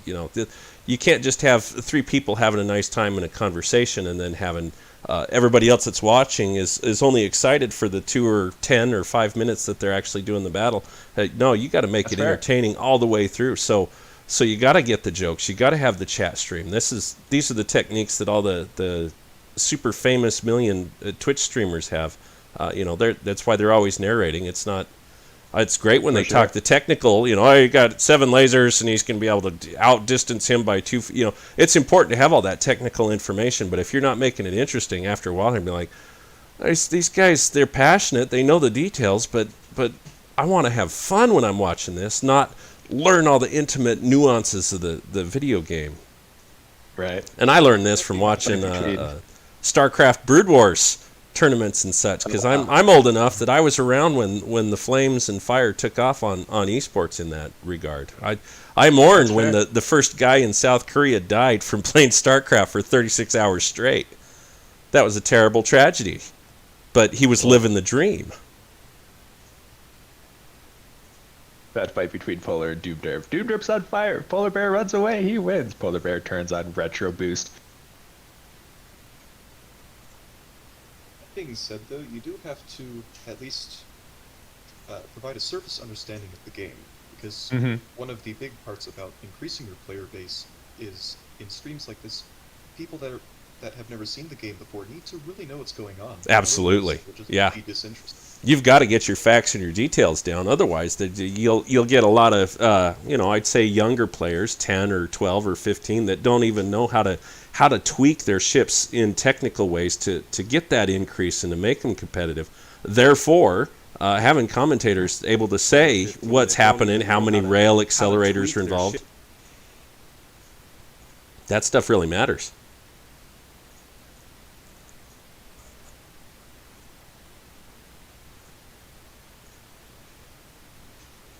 I think one thing that can be difficult for commentators, really myself included, to remember is even if you're explaining at a surface level what's going on, you also have to not use like abbreviations and stuff. This community is very tightly knit. There are lots of abbreviations. You got to keep the technical lingo down. Tactics. Yeah, I mean, we've mentioned kiting before, and if you know what kiting is, that's great. But if you don't know that kiting means just staying out of your opponent's reach, that means nothing. Yeah, there was something that they noticed on League of Legends and Dota tournaments when they started having enough of the technical talk, just even in the gamers themselves. And technical talk for Dota just meant the the new words to describe the old tactics. But yeah, kiting as a concept has existed in gaming probably since the days of the Atari, though I'd be hard-pressed to figure out which game. But, knowing that kiting refers to this strategy, that's where a lot of people can get lost. So it looks like Continuum is running one of his earlier, most recent inventions, which is something of a permathrust ion orbiter of his own make and design. And Polar is using similar, it looks like the same ships as what he was using last time, with a different coat of paint each. I like it. Let's frickin' go. That's, yeah. I Solid. need a longer pause. Alright, so Polar might be at a big disadvantage here, because even though he can flank, Continuum is a lot faster than he is, and I don't think Polar is going to be able to strafe very well. So Continuum might be able to just simply ram one of his ships, melt that, and then attack the other one. Polar probably won't be able to get to the front with either one of his ships, but being rail traps, he doesn't necessarily have to be faster. He just needs to get a really good flank shot or a couple flank shots in order to more or less detonate Continuum. Yeah, that first Unfortunately rail for him. shot almost penetrated the armor, and it looks like he's still trying to aim for the same location. It's possible.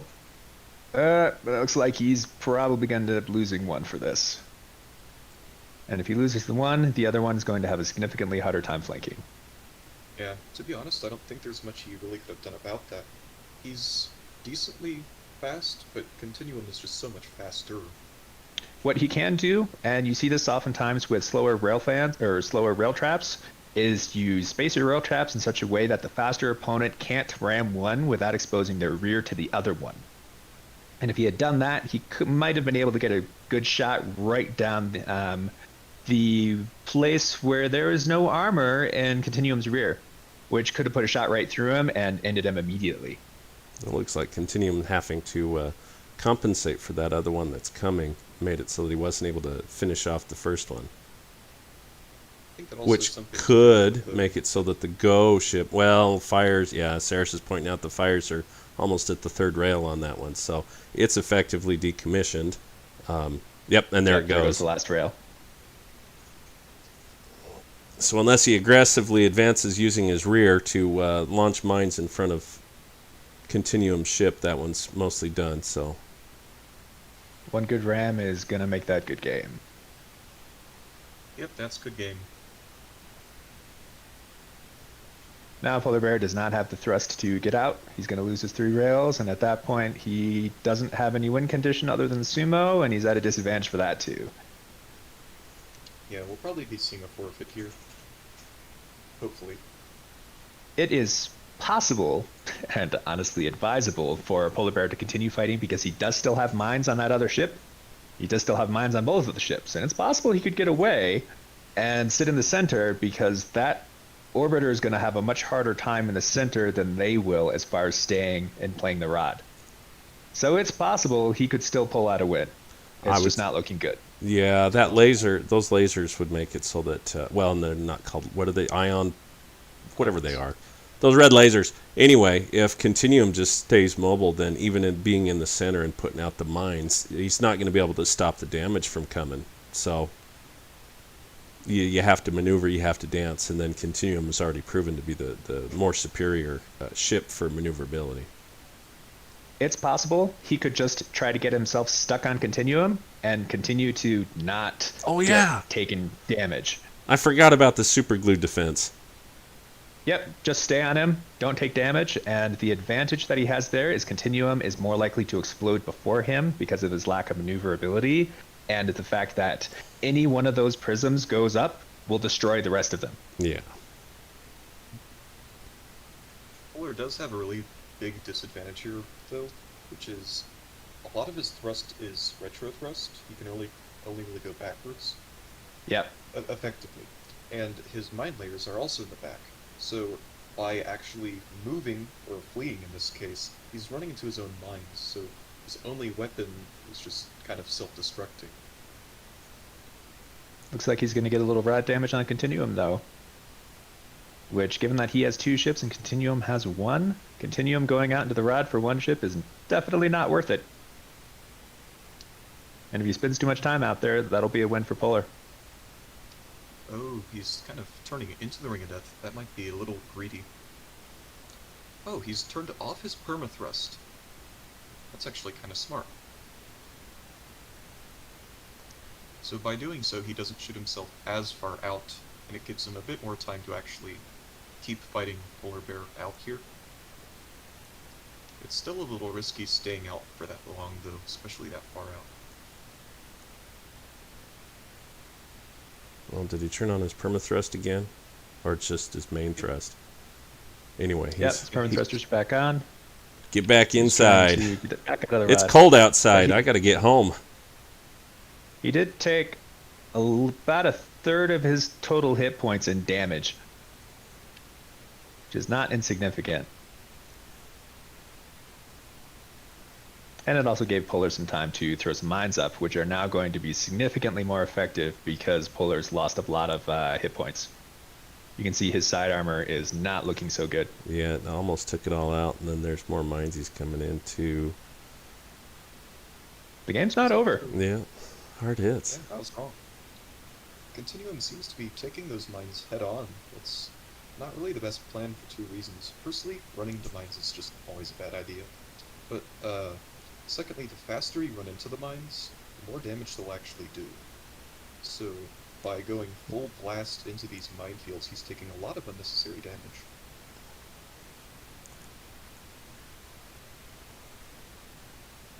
He also seems to have a little trouble getting that bit of Polar Bear's barrel off of his front. It's blocking his ions. One advantage that Polar is using to great effect is the fact that now that he doesn't have his rails and he still has all of his thrusters, those ships are quite fast.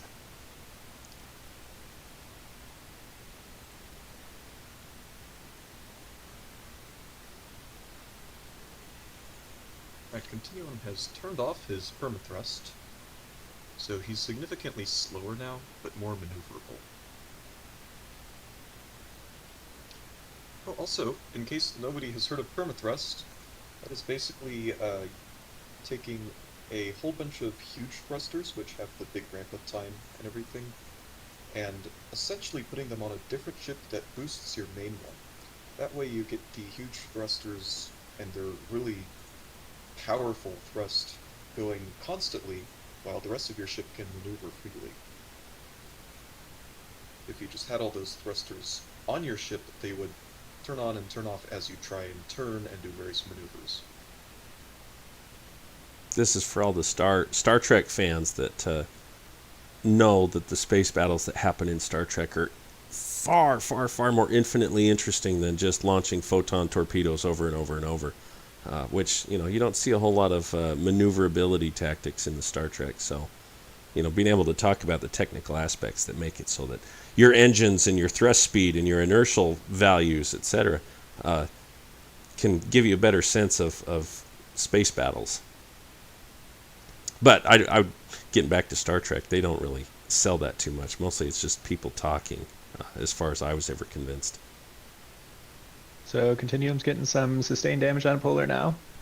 He has continued to suffer mines, which is why his right side doesn't have much armor left. 2 minutes left. Polar's... Bad spot, though. The Ring of Death is very small, so he no longer really has the room to escape Continuum's ion beam. That's true. He's super glue. Polar's taking the opportunity to get as many mines out in the middle as he can. But it's not looking like he's going to have enough damage just by the mines. However, he has baited Continuum out of the rod again, which is going to cost him more than the mines would have. Looks like he's at half impulse thrust right now. Try to get back inside that ring. Polar's other ship is also in the rod for some reason.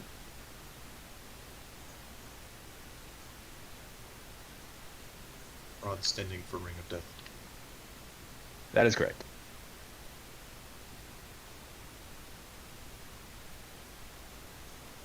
So unfortunately, since Polar's other ship spent a little too much time in the rod, Continuum now has the hit point advantage again, as far as the average hit points on any given part of his, which might be the difference even if Polar can continue to avoid his ions.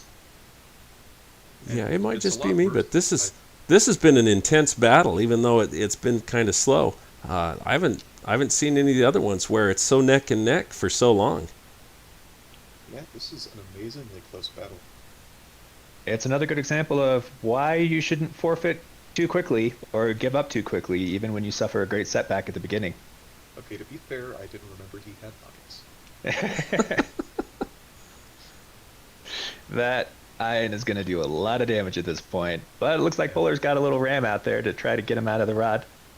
I think what he's trying to do there is pin himself against Continuum's side so he can just deploy mines straight into the armor. Yeah, that's good Yeah, fleet it's control possible. if that's what's going on. And I'd say yes, that sounds like worth noting as a strategy. This was effectively piloting two doomed craft in a certain sense, compared with Continuum's ability to continue piloting his main craft. They were Continuum's both of doing a them great crippled job of- early on.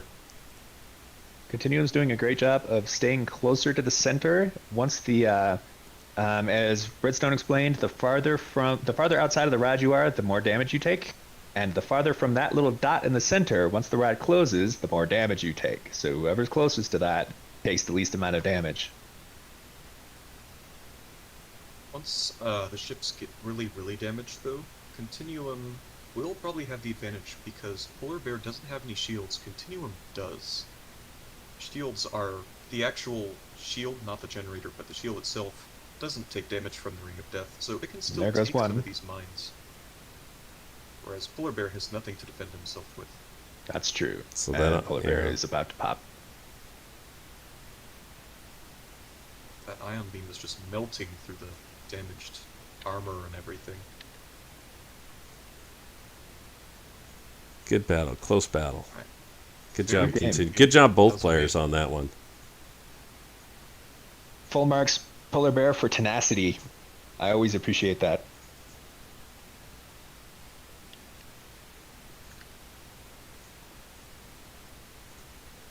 So, Continuum will advance, and Polar will see you tomorrow.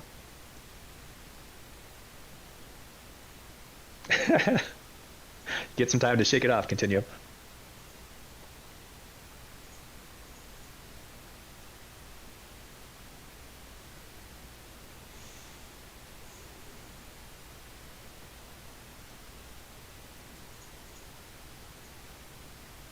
So, I didn't even get a chance to list off who's in this fight. Danwood and Kawa? Oh wait, no, it's not Danwood. Never mind. Who just got kicked? Slowking. Slowking is next round. This round Well, when is your Danwood. name is slow, then it might take you a little bit of extra time just to get out of the game room. I don't know about slow. That was more fast. A little too fast.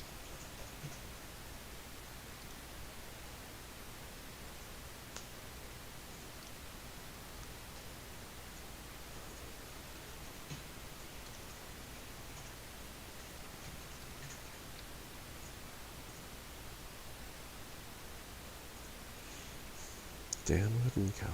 Well, he was in there. He'll come back. Maybe just the nervous energy of watching that last battle made him need a quick timeout. Nope, there he is. See?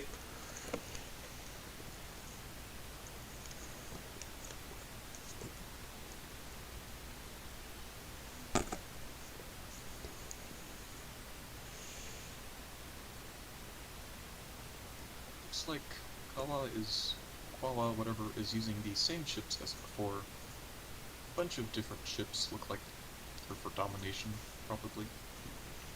And Danwood seems to have some sort of trap series of smaller ships. See, I was about to ask if that strategy worked for him in the past, but then I had to remember that this is the winner's bracket we're playing this time. Yes, this worked. It did. Surprisingly well last game.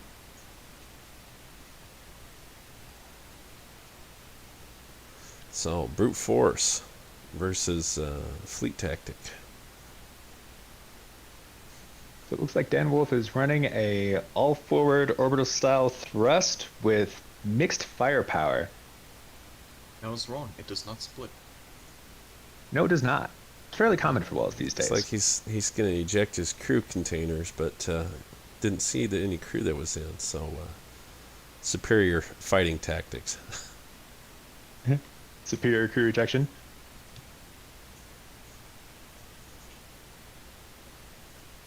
Yeah, for anyone tuning in, I am Redstone. I'm with Quixmo and Apogee. Apaguchi. Apaguchi? Oh, it's just Apogee. Gucci. And you say my name's hard. And Quix, say hello. Hello, everyone.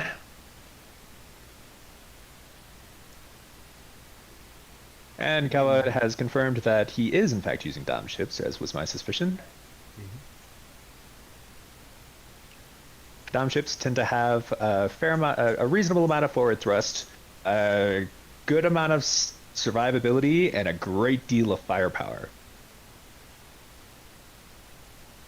And by Dom ships, we mean ships that were designed for the domination game mode.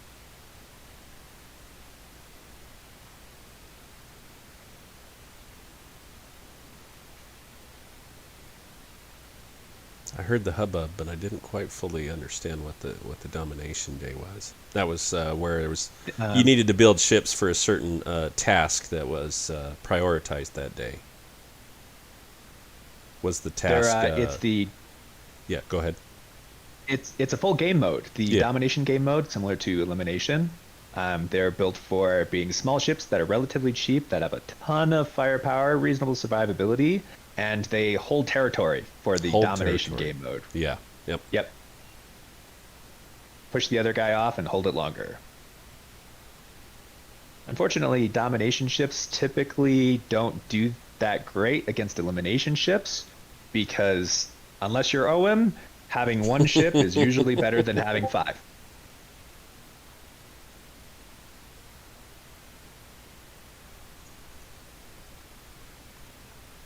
And as you can see here, the mixed hybrid wall is picking off one ship at a time while denying the rest of them. It just takes that superior fleet control in order to present a controlled and organized resistance to just that moving broadside wall. Very much so. There you go. The Corvette, the Star Wars push them away defense. That works every time. How many movies did they use that on? It was really just what's it called? Yeah, I can't remember. It's not one of the main episodes. It's that one that was between episodes 3 and 4. Rogue One. That was it. Yeah. Ramming a ship with another ship? Well, with a super small. They had that super small Corvette that took out pushed that other one of the Empire battleships down into the shield, or so. I don't even remember. It's been what? 4 years. And there was the infamous holdo maneuver where they weaponized a hyperdrive and ruined the cannon. Yeah. Well, I've done that before. I tried to pretend that those episodes don't exist, but then you have to remember that of all the Star Wars franchise movies, really half of them have that kind of corny space magic mechanics. Whether it's hyperdrive manipulation or, this character, we brought them back from the dead even though they were, just whatever. Now you're space ghosts. Oh, that's how we're going to win. Dan Wood has cleaned that one up and will advance. And good game, Kawa. We'll see you tomorrow. Good piloting by both players. Yeah, and Saris the apologist.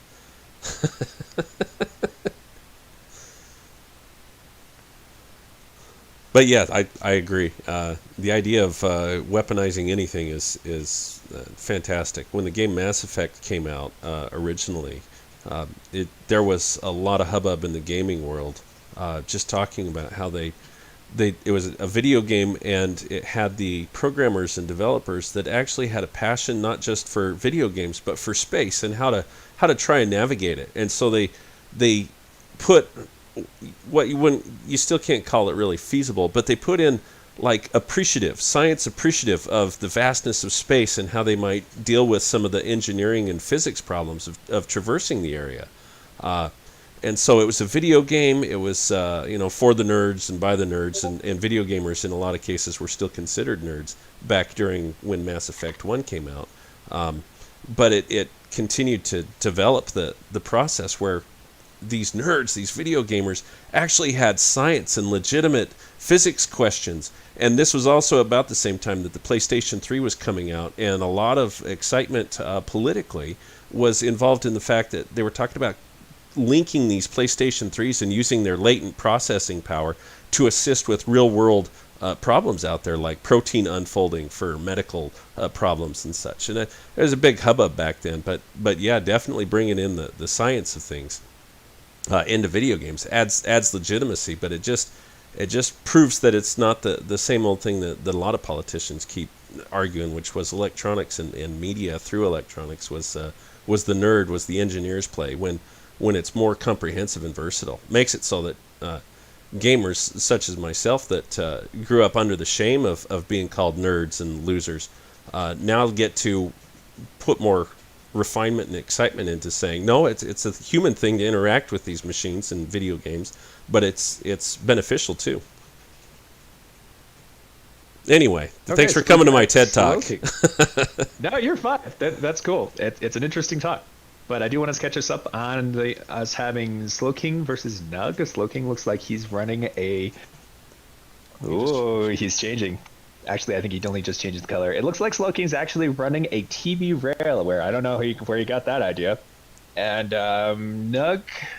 Say that again. A traditional rail. A TV what? So a TB rail is TB being acronym for tractor beam, and rail being the type of weapon he's using. I thought it had something to do with a rainbow color that's making my brain hurt just looking at it. Well, it definitely makes it difficult to tell what he's using when you're looking at the select screen, which is arguably a tactic. Absolutely, absolutely.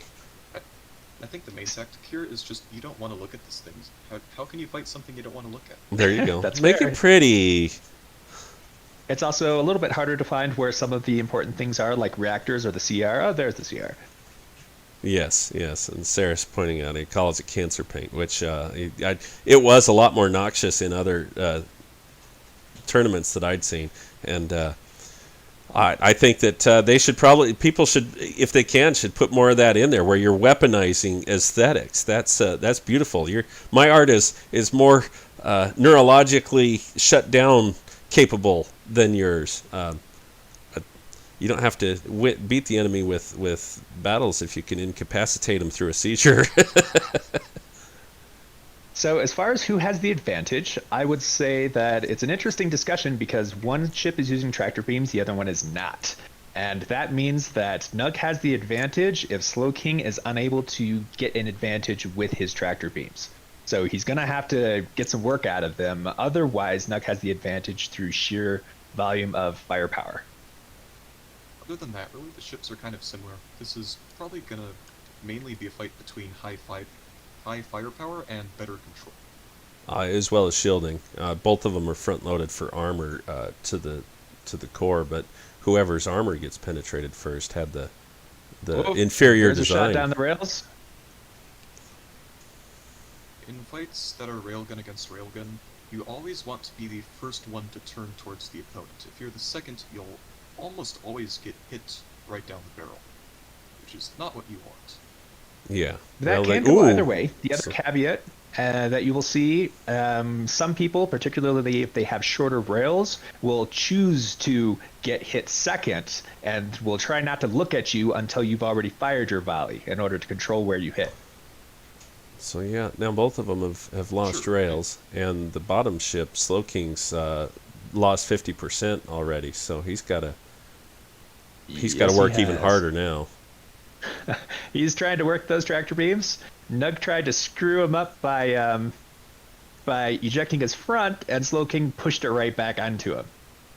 Unfortunately, Slowking has now flanked himself trying to utilize his tractor beams, which may be good game. Yeah, that's gonna hurt. Oh, we got a few of his thrusters. He Huh? barely missed that CR, which would have been game. Yeah. Oh, So you're it right. comes Yeah, he back managed to put fire all of the extinguishers being the meta of whether or all the not shots the. went, right between two important bits: his last ammo factory for his railguns and his control room, either of which would have basically been KO. Wow. So Nug has the advantage right now. Slowking is attempting to turn him, but he doesn't have the ability to. Now Nug has the advantage where he can more or less just continue to stare at Slowking, and Slowking has to be really careful about when he looks back. But, well, okay, he does have one functional rail left, and it can fire. But I don't think one rail is going to be able to get through Nug's shields at this point. The other one is technically functional, it's just his supply lines are completely shredded except the very right side, so that That was a good second push. rail is going to take a very long time to get back up.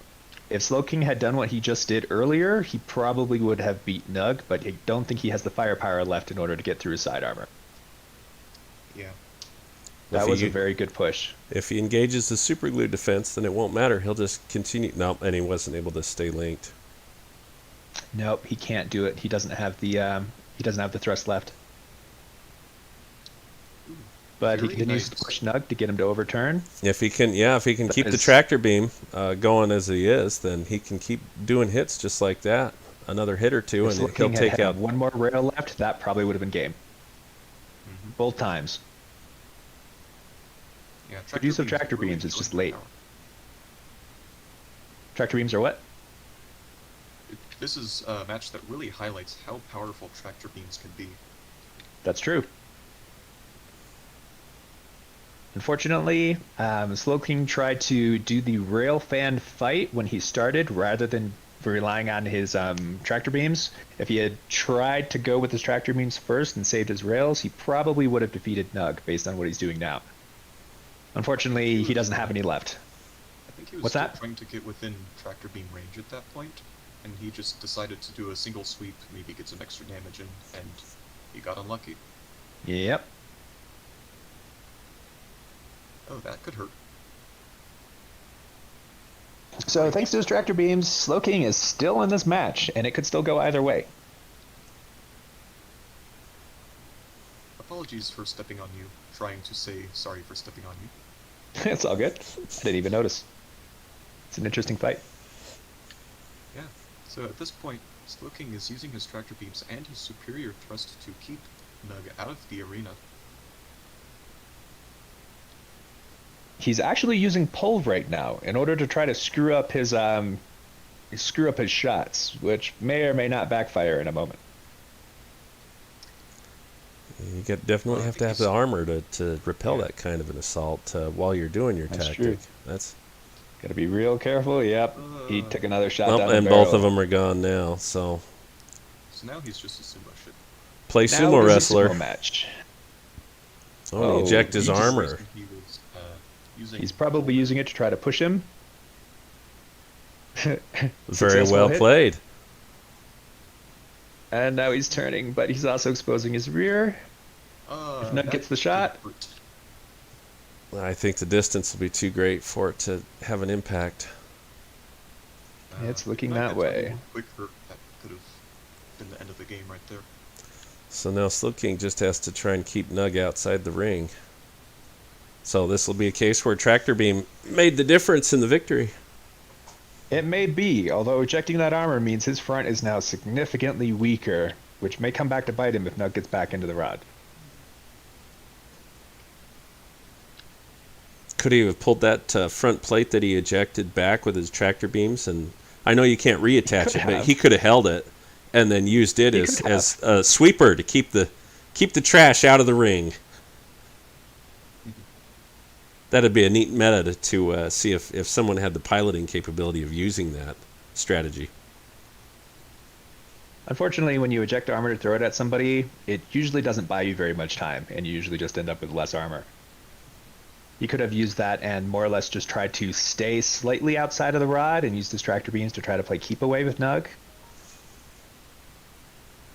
I do want to point out something that happened earlier, didn't get a chance to remark on it, but the reason that Slowking had used pull is actually really smart. So tractor beams, with pull they're more effective at range, push it's more effective close up. And at that point, Slowking only had a lock with 2 of his tractor beams, so he used those 2 tractor beams to help pull Nug into the range of the rest of the tractor beams, where he then switched to push and got a much bigger boost on Nug to push him out of the ring. Very smart. That's play. true. Nug is lining up a shot. This could be a reactor kill. Well, he's also at almost no health, and he's going outside of the ring of death again. He's about to start losing parts. Managed to withstand the hit. He managed to tank it in a good spot on his armor. Forced a little bit more damage out of Nug, but took more himself. There's the first few parts exploding. Unfortunately, Nug's rails are a moment from death. Nug has no ability to be outside of the rod at this point. His entire ship is almost dead. Most of those parts are a one-shot KO. If he ends up outside of the ring pretty much at all, he's gonna blow up. So if he's listening to the stream and thinking, oh, I need to repel and push him out, then this was commentator modified outcome results, and the lawsuit will be coming shortly. I warned you. I was the first to say it. Let it be known. Nug is lining up another shot. Depending on the rod, this may be his last shot. No real damage. Did not penetrate. Went through the armor. Oh, there is, yeah, such tiny life on that ship.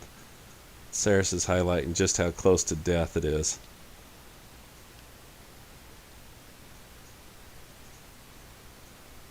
So it looks like Slowking's going for a slingshot, where he's gonna take himself out of the rod because he has more health to try to screw up Nug and pull him hard enough to get him out of the rod one more time. And if he does, that'll probably be game. It will be effective if that ring closes fast enough. Depending on whether or not Nug gets this last shot, which could very much go right through him, depending on where he aims and what he hits. Nug has managed to keep himself back in the rod. He did not go out.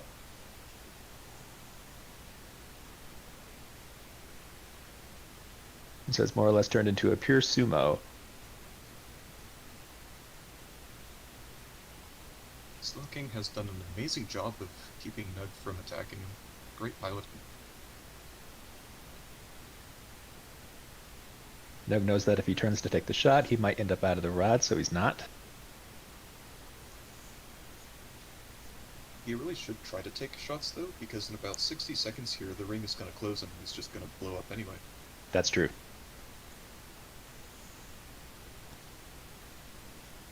Well, based on that comment there alone, then because he's got less maneuverability, he's not going to be able to pull this off. Now Slowking has the Slowking's benefit almost of, in a good position to push him out. He'll be in the center, he'll push him out, and that's game. Look at that. Slowking living up to his name. And there's the The push. slow and steady wins the race. Right now we get to watch a ship disintegrate. Gleefully. That was a very close battle, though.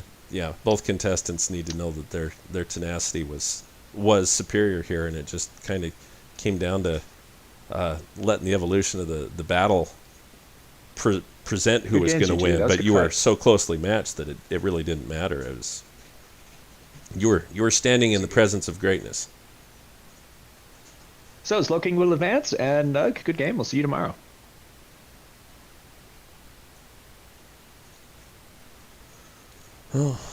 Oam gets to do his magic. So next we have Space Cat versus Guy Dude Man, which we have not seen yet. Who?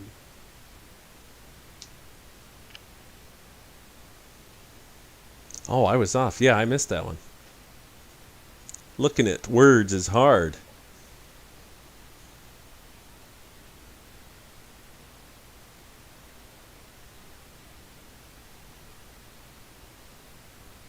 Guy, dude, man. Dude, guy. Dude.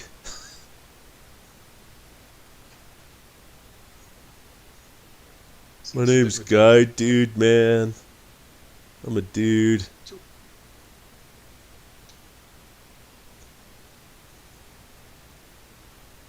So Saris is modifying the bracket based on the contestants and the outcomes. So this gives the contestants time to select their ships.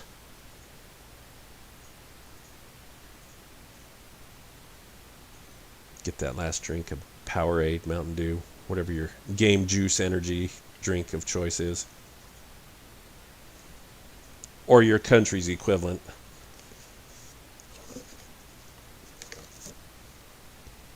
I'm not familiar with Guy Dude Man either, so we'll just have to see.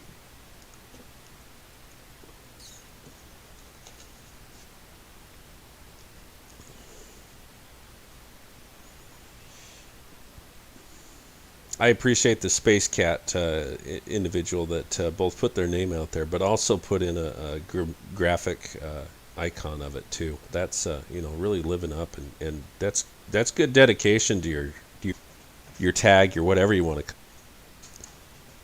Because if you're wondering what kind of Space Cat, well, you just look at the picture, that kind. So there it is. But we're gonna have to figure out ways to pronounce those icons. I don't know if we could get a language that did that, but it'd be useful, I guess, as far as interpreting avatar names. And Guy Dude Man enters the ring.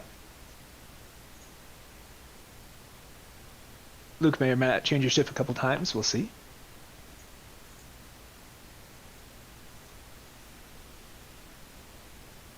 Looks like Guy Dude Man has something custom and not meta. Judging by the name, might be a bit more of an RP ship. And looks like Luke might be pulling out one of his missile barges, which he is known for. Good old classic missile barge with tons and tons of flak. Oh, oops, I'm not ready. Fudge nuggies indeed. That being said, though, there's nothing that can go wrong in participating in a tournament. Worst you could do is lose. And, you can have fun doing it. There's That's nothing true. wrong with bringing bad ships to a tournament. Not say these are bad, but that big one looks halfway decent. The butterfly configuration. That's Or really moth, cool looking. whichever one sounds more menacing.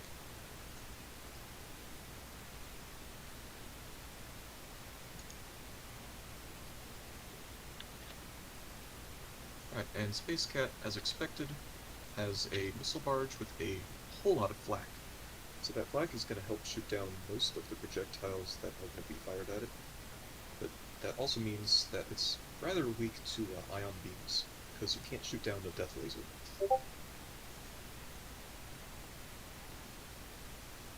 I think if a 3D imager were interested, they should try and take this Vermilion ship and make a 3D rendering of it. I kind of think it'd be a wild visualization to see this three-dimensional saucer ship, something with all these shields, and then right in the very center of it is this giant armor plate that shoots out missiles. That, that's going to be pretty funky or gnarly to see a real thing. Or someone that visualized it tried to draw it so that we could get some alternative appreciation for the scale. That's kind of goofy.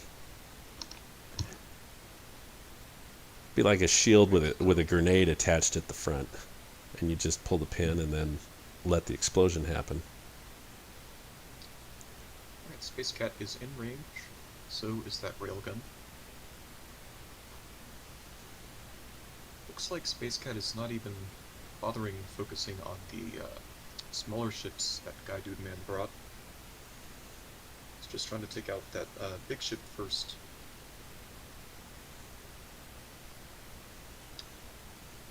That is a whole lot of boost thrusters. It's allowing Space Cat to kind of flank, get behind Guy Dude Man. Definitely provides for superior mobility to change position. As those smaller ships were trying to get on the flanks and shoot at the soft sides, he's able to blast past them and reconfigure how the battlefield looks.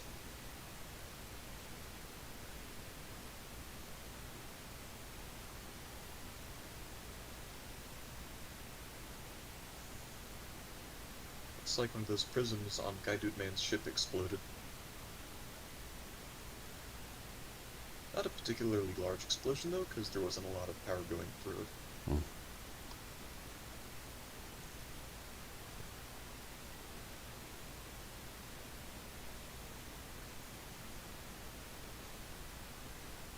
Ooh, big explosion there. Those 4 reactors blew up. There goes the railgun. This does look like it's turning into a pretty decisive victory.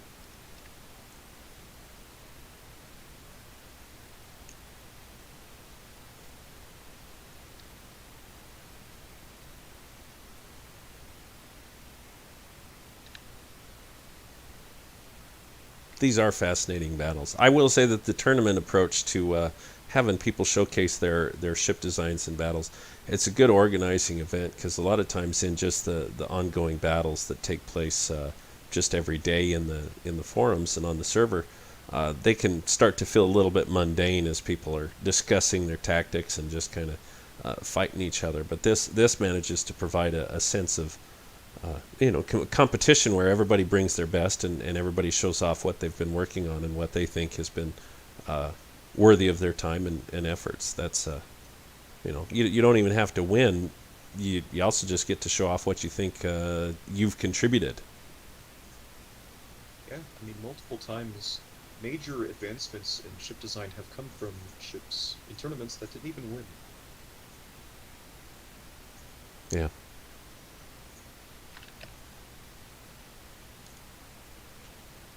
Alright, so next match is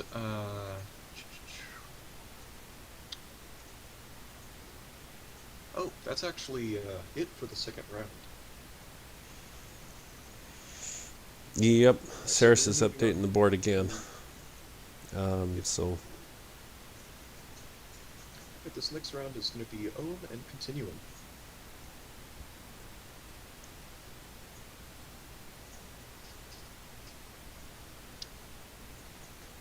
At least for the winner's bracket, this is going to be the quarterfinals.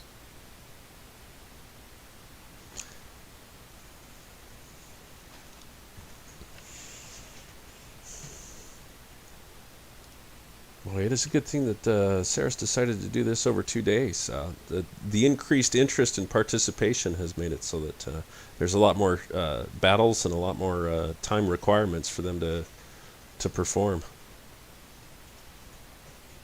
Yeah, it's cool to see so many people participating. It does mean that the fan base is growing, and so by that virtue, there's getting more awareness, more players, more participants makes things more unique and interesting. And a bigger player base is always a good thing for not just helping the game to progress, but to help gamers to have many options to pursue in terms of pursuing what they want to do.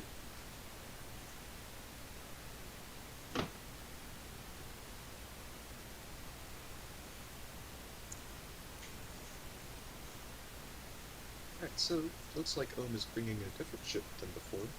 He's probably going to be using a bunch of different tinier ships, as expected. Continuum actually seems to have something kind of similar to what Shade was using earlier. A diagonal, kind of L-shaped missile barge with a perma-thrust module. Looks a lot tankier though. Might have more thrust, more turning thrust.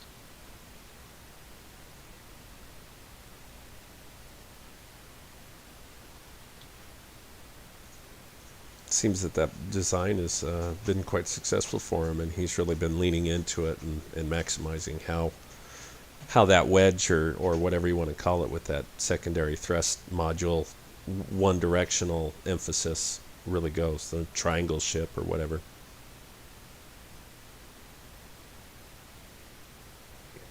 And Owen might be flexing on leaving some money on the table while he wins. That's a lot of ships for to manage a fleet. Yeah, 11 ships is ridiculous to try and pilot. A lot of people have trouble piloting 2 ships well. Owen is just casually using 11 ships. It's amazing. And each one of them is sporting a great deal of firepower, which means if he gets any kind of a flank, it's going to be a bad day for Continuum. Yeah, especially because all of his ships have cannons. Cannons, they penetrate a whole lot, and they also like to start fires. So if they hit armor, it won't really do much, but if they hit pretty much anything else, it's going to do a ton of damage. Ions typically are not very good at dealing with swarms, which puts Continuum at a bit of a disadvantage as well. But fortunately, he has a lot more firepower. I'm sorry, he has a lot more speed and a lot more maneuverability than what you saw on Enoshade's version. Mm-hmm. The only time ions are good against swarm is if you have a some sort of plow or cow catcher or something, where you can kind of grab enemy ships if you catch them. Something Captain Redstone is known for. Yep, I do like my plows.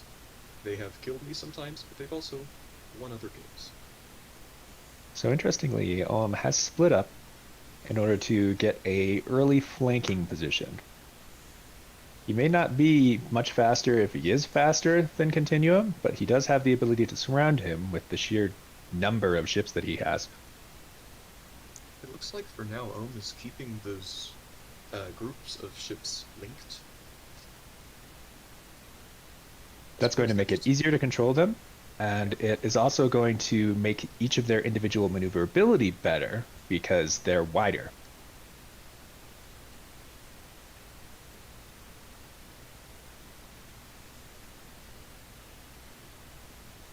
Continuum looks to be doing his best to prevent himself from being flanked. He's chased some of Ohm's fighters into the ring of death, and so far is staying ahead of the others.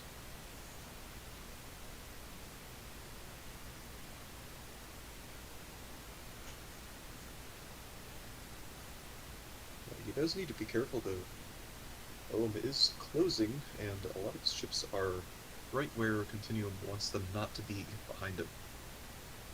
And they are giving chase. And you cannot underestimate how much damage just one of those things can do to his rear. Yeah, Yeah, and I mean, Olam's cannon already shots could he's probably take out that yeah. turret thrust. he tells the ships that are under threat of being damaged to fly away while the flanking ships are being ordered to come in faster. It's a good thing these dual ships are linked together because that's 12. Was it 12? Let's see. No, that's 11. Yeah, 11 ships that he'd have to control individually, and yeah, see there one already broke off. So that's a lot of piloting work. Especially as the battle progresses, if these ships break apart, he's gonna have to do more to make them dance in different ways. But yeah, their Continuum was able to repel the attack. He was able to turn the tables just by his sheer maneuverability. He was able to turn a flank in the rear into the ability to do a little bit of damage just by his ability to turn so quickly. And Ohm's ships in the front were not able to capitalize that and turn the flank back around. Analogous to a lion fighting off a pack of hyenas, I would imagine. More or less. Or hounds, if you will. Sure. Dingoes. What's making this so difficult for Ohm is simply how fast Continuum is. That perma-thrust module, especially with those boosters to kind of help in times of need, is making him... It's allowing him to keep out of reach of the ships that normally Ohm would try to use to flank with. Absolutely. And he's also managing to get off a little bit of damage.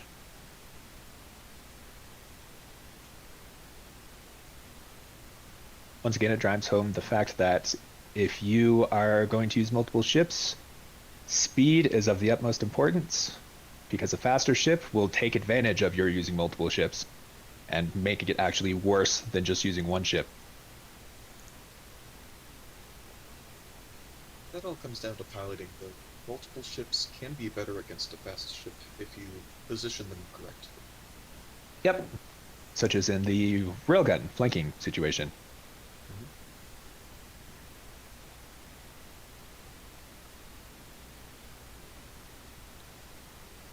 It looks like It looks like Continuum's Ohm turning is to face the major force of the fleet.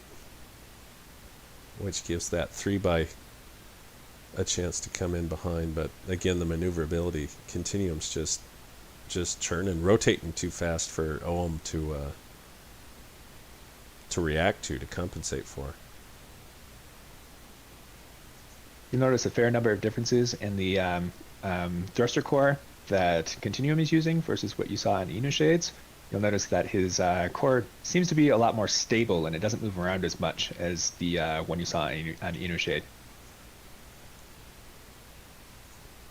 One really cool part about Inu Shade's or Continuum's permathrust module is it's actually shaped, it has some extra armor, and that armor is shaped to help protect the thrusters on the other section of this ship. Yep, it gives it a little more protection, especially when a shot travels through it, which they like to do.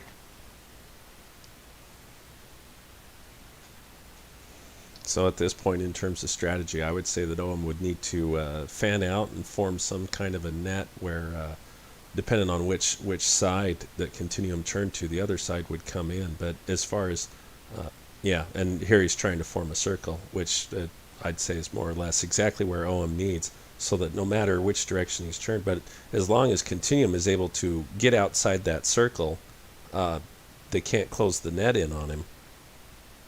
So it'll be the rod is definitely OM's friend. Yep.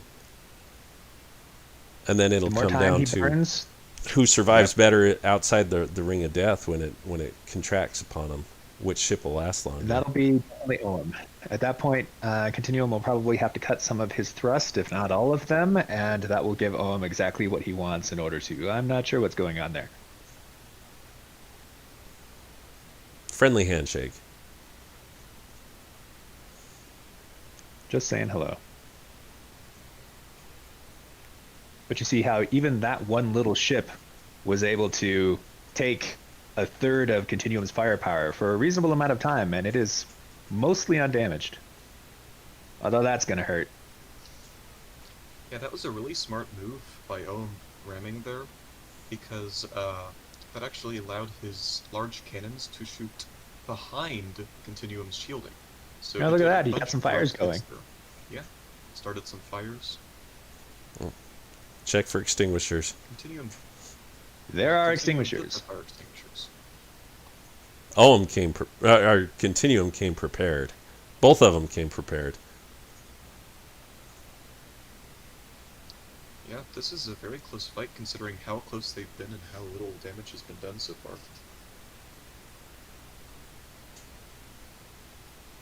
This is what how many years of being a participant in the Cosmoteer world gets you, where you get that just that upper edge of technical knowledge to make your ships have the superior tactics against your primary scenarios, but even the ones that you weren't planning for, you still managed to design after having had so many failures and successes in learning, you know, what parts of the meta work, what parts of the game work.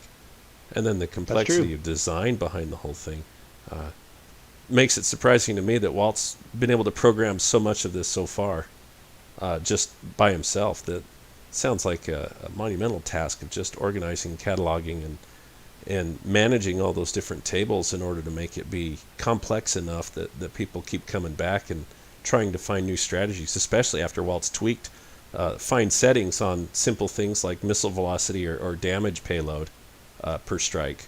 That's true.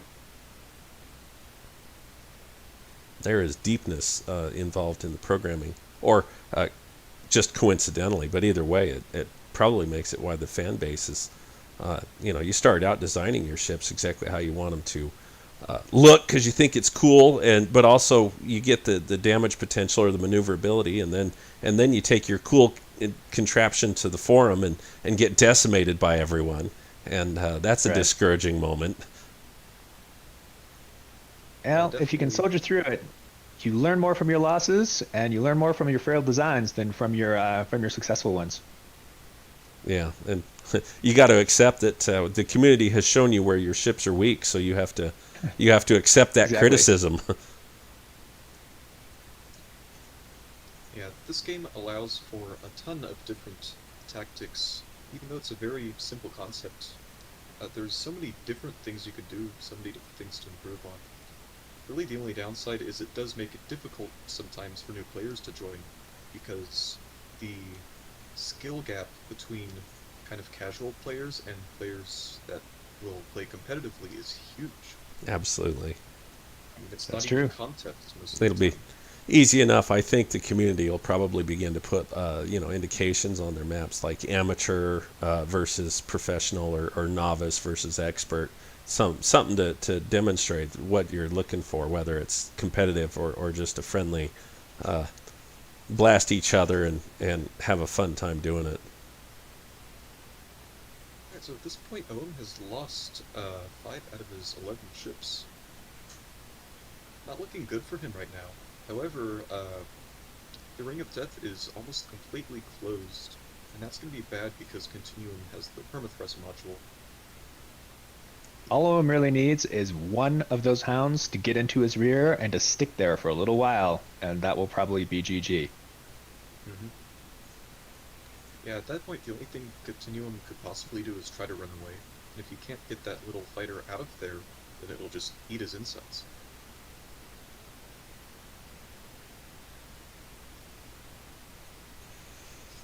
So now Ohm needs to take his healthiest ship and just park it inside. At this point, it is not looking good for Owen. No. Yeah, we might be seeing a pretty big upset here.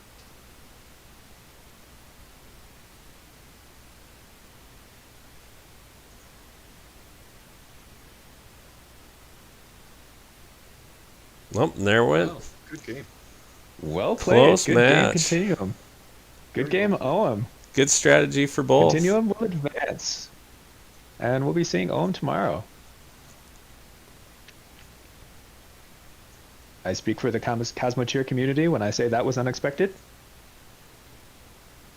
But given that this is a double elimination tournament, that doesn't mean that Owen won't come back and win the tournament anyway. So who knows? Maybe this is all part of the plan.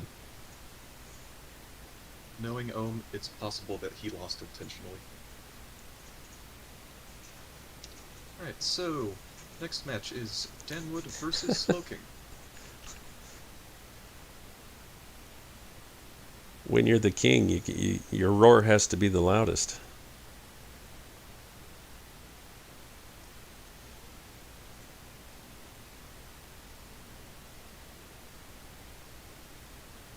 Danwood and Slow King. And who entered the game for him first? Oh.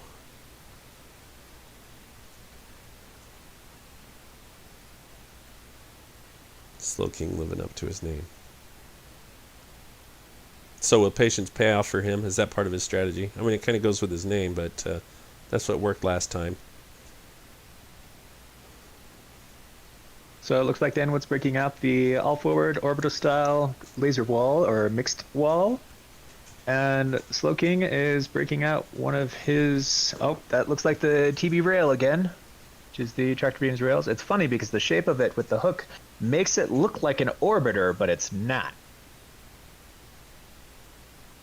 Did the previous one have hooks? I don't believe it did. It actually looks a lot like Flux, believe it or not, which is one of Captain Redstone's most iconic ion orbiters.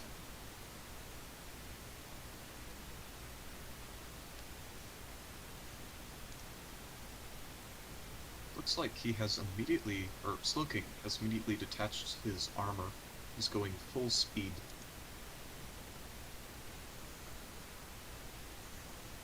Tractor beams versus the wall. Yes, what a battle. Yeah, Denwood is definitely going to be at a disadvantage here, because tractor beams are more effective against wider ships. Oh, that's right. Yeah, inertia. And what is that? Newton's second law? Leverage, basically. Yeah. Leverage. Modify your pivot point, and suddenly you can move it wherever you need to. So Danwood is not likely to be able to maintain a ram if he was planning on doing one, but that doesn't mean that he can't get a successful orbit. This fight could go either way. Or he could just use the tractor beams to keep Denwood uneven. The tractor beams, since he has 8 of them, might be strong enough to completely flip Denwood around. And if Slowking pilots correctly, he could keep him stuck backwards for the rest of the fight and just pick off his reactors from the back. Yeah, that's that. I saw him pushing against his armor shield, which gave him the ability to juke, get right by him, and then all he had to do is just get the flip. So as long as he maintains a certain rotational advantage to the wall ship, then the wall will never get a chance to really present weapons where the rails will just keep pounding on it over and over and over. And that's So what his he's push doing. probably won't be enough to flip him unless he gets really close. His pull won't be enough to flip him because he doesn't have the leverage to flip him unless Danwood overturns. Right. However, Danwood rotating like he is now is exactly what he needs to be doing to win. The tricky part is the tractor beams are going to continue to mess with his inertia and make it very difficult for him to maintain a proper orbit. Absolutely. And the fact that he lost a full third of his ship already doesn't speak well to his odds. But with smaller size, you gain a little bit more maneuverability if you're implementing it. Yep. Looks like Danwood is ramming, which is probably not going to end well for him. Actually, that did end well for him. There goes 2 of Oh, Sloking's- look at that! Yeah, he's Oh. only down to one rail. He just shredded his rails. That being said, though, with 8 tractor beams, Slowking could turn into a sumo ship, even if that last rail goes down. Additionally, the electrobolters managed to cut the power on the existing rail that was left, which is why he can't fire right now. One of the lesser known advantages of electrobolters.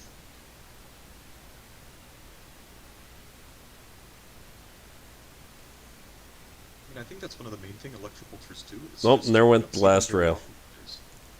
There goes the So- last rail again. But this has happened before.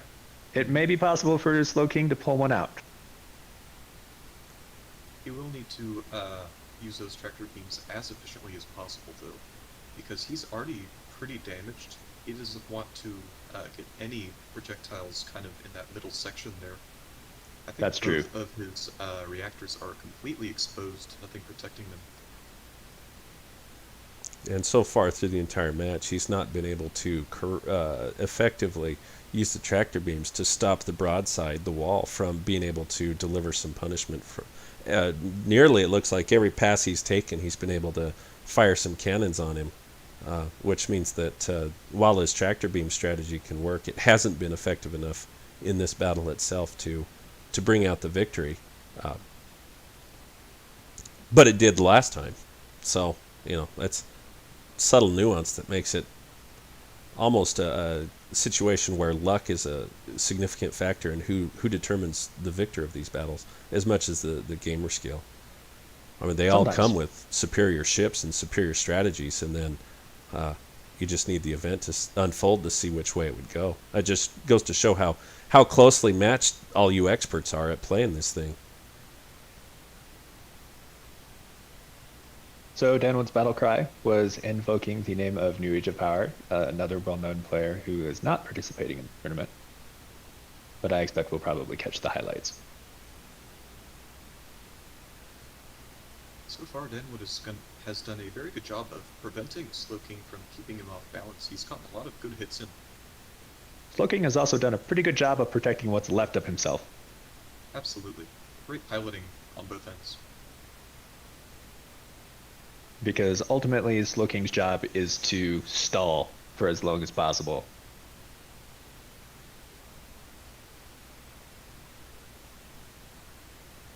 He's really built a whole legacy behind his name. Slow and steady wins. Right? And then It worked the last time. how is it that his ships reflect his name? Was that all part of his plan, or did it just coincidentally happen? Did he appropriately name himself in his avatar based on something he knew about himself? I'd like to think it's more luck than planning, but do we create the persona that our ships' names have? Existentialism is There you go, yeah. Match. I call this ship the big ugly slow thing because that's what I am, or else the wannabe. This is the Venom Phoenix Dragon Flamethrower Ice Machine 2000 Death Mode. Yep, there goes one of the reactors, and it Both reactors. changed. That's the end. So now you have a floating CR, which I think actually you have 2 floating CRs. CR referring to And command. game. What does CR stand for? Control rooms. Control rooms, yes. Very good And game. Denwood Advance, Slow King, we'll see you tomorrow. Space Cat and Zeke. Excuse me, sorry. Or ZQ as he wanted. She wanted, they wanted.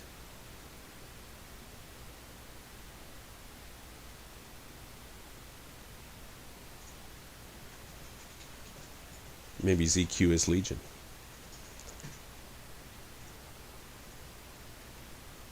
Highly improbable.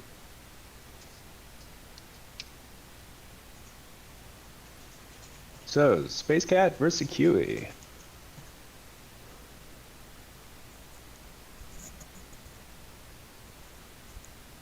This should be an interesting fight.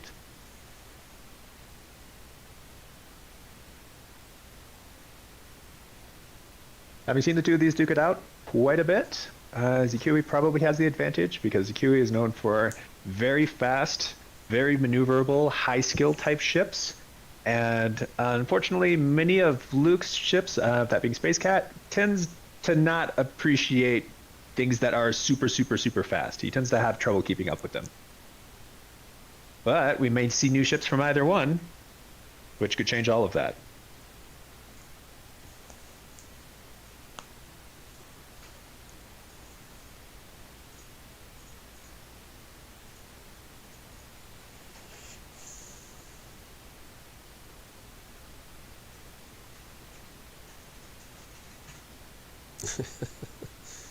Impatient Saris is turning on the elevator music while we await the other guy. Space Cat. Luke. So does anyone know the reason for the evolution from Luke to Space Cat? Did Luke not capture the personality quite as much as Space Cat meant to? I'm pretty sure to begin with it wasn't just Luke, it was Luke Space Cat, and then just dropped the name. Oh, okay. I think the name had some evolution that was connected to some other people who used to play Cosmoteer who are no longer members of the community. And so he eventually just changed it to what it is now. Ah. Oh, that's right. I recall that.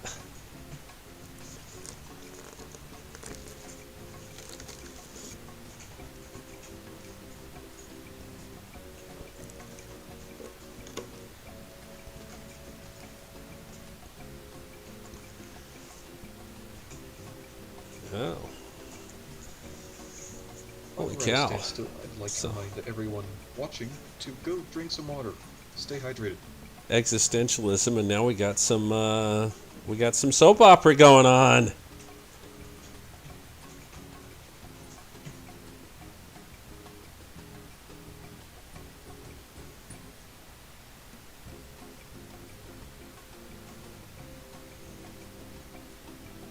Did you start the timer on him? I'd hate for it to forfeit, but if you're not there, you're not there. We'll give him a few more minutes. I'd also hate for forfeit because that means I have to fight Quixomo earlier.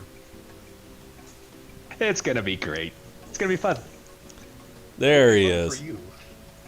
Slow King. That's the Space Cat. Slow Space Cat. Maybe that's what he needs to evolve his name to next.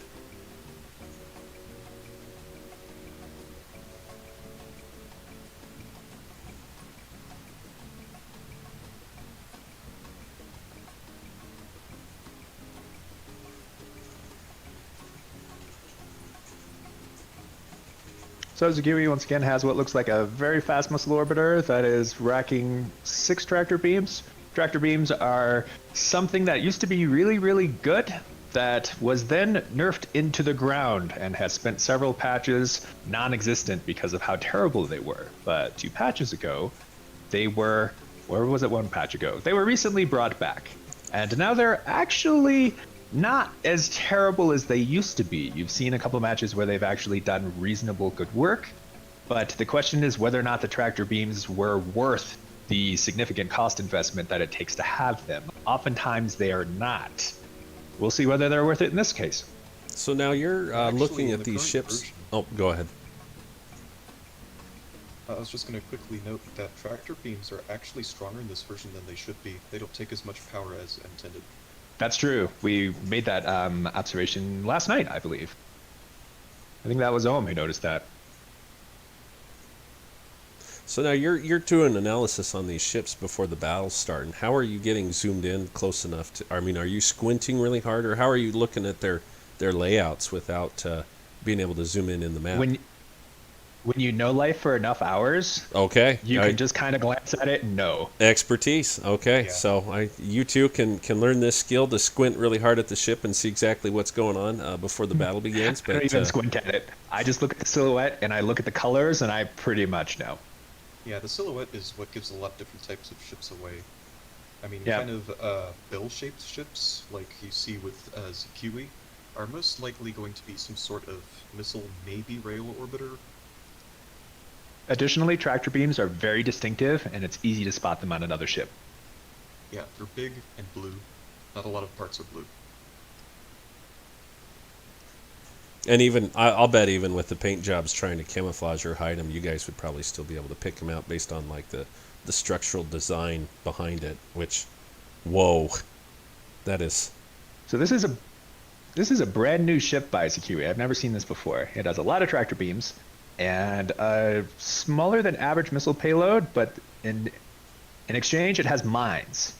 Additionally, you've noticed that it really doesn't have much front armor, so it would most definitely be at a disadvantage against railguns. So I'm certain that ZQE was watching very, very closely to make sure he wasn't going to have to fight a fan before he picked this particular ship. But Luke's not really known for rail fans, so it was a fairly safe bet. That being said, I do think he did kind of a mispick here, because he is very vulnerable if he does get hit, and Space Cat's missiles are going to probably arc and do a lot of hits. Zikui is very good at dodging missiles and fast ships. The question is whether or not his hotkey setup is fast enough to dodge these missiles, and I expect that if he's been testing it, it probably is, and it is. And a hotkey setup, for people who don't know, is the fact that he has a large number of large thrusters in the center, and large thrusters have the issue, a major problem, that they have a very long warm-up time. It takes a long time for them to put out full thrust. So in order to get around that, what he does is he uses hotkeys to make sure his thrusters, his large thrusters are always on. And then he just toggles his left and his right thrusters on and off as he needs them. Typically, he just toggles off whichever side he wants to have less thrust in order to turn. Yeah, when you think about it, it's really crazy how difficult it is to pilot some of these things. Like, Oh, very he much so. isn't just telling the ship where to go. He's not even using WASD controls. He's manually turning groups of thrusters on and off to go where he wants. That's true. It's just crazy. So you see Luke has quite a bit of firepower and is getting a lot of shots out, but very few of them are connecting. Actually, more than average are connecting just because EQ is slower than his average missile orbiter. Additionally, I don't know that his tractor beams are going to pull their weight in this battle because he has to get so close. And if he messes up his trajectory at all, he will take a face full of missiles, and he doesn't have the armor to survive it. Yeah, I think he already implemented that tactic in maintaining his distance. He tried tractor beams once or twice and then said, no, that's just not going to work with this. More maneuverability and faster velocity as these ships are fighting each other. This is a straight up dogfight, and the speed is what's going to do it. So don't worry about the tractor beams. Noting, just it is worth noting that he has done some telling damage to Luke. Luke's left side Yes. is significantly weaker. It had 6 flak on the left side, and it's down to 2, and he's also lost one of his missile batteries. So Zikui will probably still pull this out, even though he is getting whittled down more than usual. Which is unfortunate for me and Captain Redstone, because it means one of the two of us are going to have to fight him. my fight's going to be harder. That's the way tournaments go. You always want the hardest opponents to beat. You want them to just lose out of pure luck, but then you want, superior skill when you win. But, that's whether you're doing boxing or basketball or Robot You Wars. want the toughest person. You want the guy who you're most worried about to get knocked out by somebody you're not worried about. Exactly. That's not to say that you can't discount Luke, because Luke is still very capable. His whole left side's been receiving a lot of abuse. Yep, and he's dealing with some fire, so his options are limited into how he can do this. You're Ooh, seeing big Security volley. doing a lot of really interesting. Yep. These are the kinds of things that hotkey orbiters like Security are known for. It's a lot more difficult to arc your missiles now that the missiles have changed. They changed, I think, 4 or 5 patches ago. But a fast enough orbiter with the right kind of abilities can fire missiles from so many directions at once. You have very little chance of dodging or shooting down all of them. And they can also concentrate their missiles in weird ways, like that huge volley you just saw. Those are very advanced maneuvers. So good piloting there. The fact that he's done so much damage is impressive because Space Cat has a huge amount of flak on the front, which normally just it pretty much counteracts most missiles you'll see. Yep. Yeah, there it went. And good game. Good game. Security Both ways. advances, and Space Cat, we'll see you tomorrow. Alright, now it is me versus Quiximo. This is going to be good for Quiximo. We'll see. Keep it We have clean seen and plenty of upsets so far. mute your mic before the cuss words come out. So, do we want to jump out, or do we want to stay in? How do we want to do this? Oh, it's fine. You guys just broadcast and talk it through. It may do well for, I guess, anyone who's paying attention, wanting to know what your thinking strategies are as you're moving through it. I'd have you I narrate. think I will. Maybe I will mute myself. I don't know. Looks like Saris is generously taking my place. What's going Thank on? you, Saris. Well, Aw, he noticed. Okay, for sake's sake, and for concentrating, I will mute myself. See you guys in a little while. Probably same. okay. Not wanting to share their superior battle tactics with one another or the rest of the world, I'll try and narrate what they're thinking to their own demise. So maybe I It's won't less, even talk strategy. It's less being secretive, more it takes a lot of effort to concentrate on piloting as such. You have Absolutely. the brain power to talk. Yep, it's time for big brain power. So focus, work, and mute your mic so you're don't have a sudden stream of expletives coming through. Which is, if that's what you use to get your competitive edge on, then so be it. Just maybe not broadcast it for everyone who's wanting to appreciate it.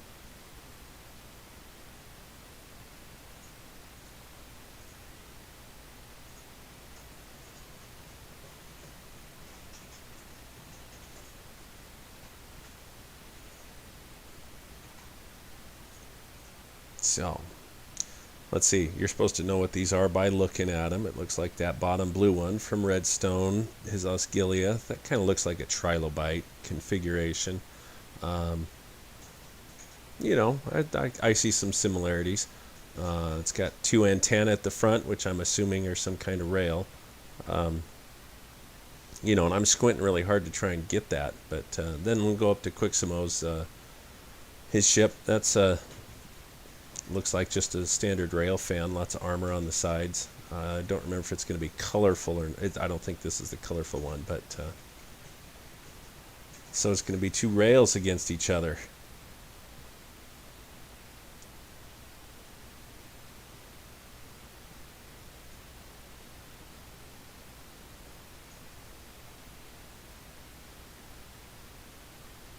Another thing about these piloting and about the game, that it runs in halftime in a lot of cases, which gives pilots and creators a chance to plan through their strategies and make their adjustments on the fly, and it doesn't require as quick thinking. I know that for lag purposes, it's better to run it at a slower time so that the game can communicate with itself better over the server. But if they manage to get that kind of hammered down so that the communication happens more effectively, then they can speed up the games, which would mean that all you pilots would have to navigate your controls even faster, and sometimes those split-second decisions would make or break the game, regardless of whether or not you had superior capabilities at a slower rate. It'd just make it so that the victory conditions were that much more difficultly attained by the masters of the contestants, the participants that are in this game. Which is nice. It just means that as far as game playing goes, the people that put in the time and the passion and dedication are definitely going to prove their prowess just by having those capabilities. Though it does lean more into the Twitch gaming skill set rather than the planning skill set that the halftime currently provides. So, and then you could see tournaments going at different speeds to support and celebrate the different capabilities that people have in playing. Whether you do better with slower, calmer tactics or being fast is more your style.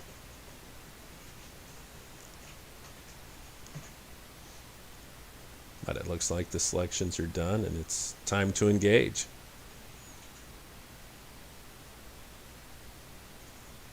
They don't even have time to really put out the trash talking because they're busy focusing on figuring out who's going to take the first volley. I think it was Redstone that said the person who takes the second hit is usually the loser in railgun battles.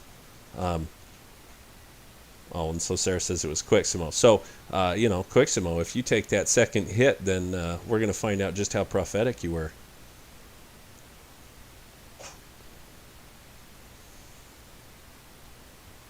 Oh. Well, obviously, I'm corrigible for peer pressure, but my memory was better than Saris's.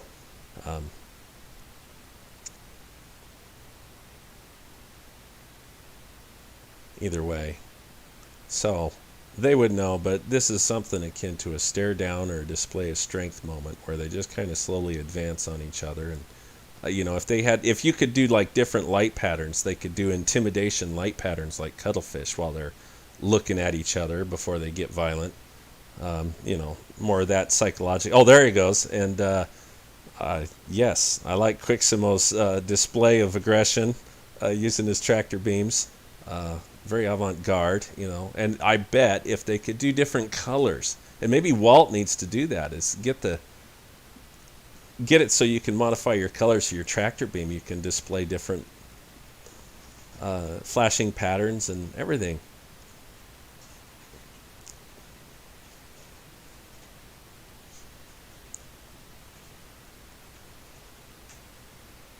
So flare them if you got them. The peacock display. So currently it's still too early to tell who's going to take the second salvo, but I think yep. Oh, so yeah, tractor beams being what they are, you're taking the second hit. So according to Redstone, you've already lost. But don't forfeit, Play it out, make it count.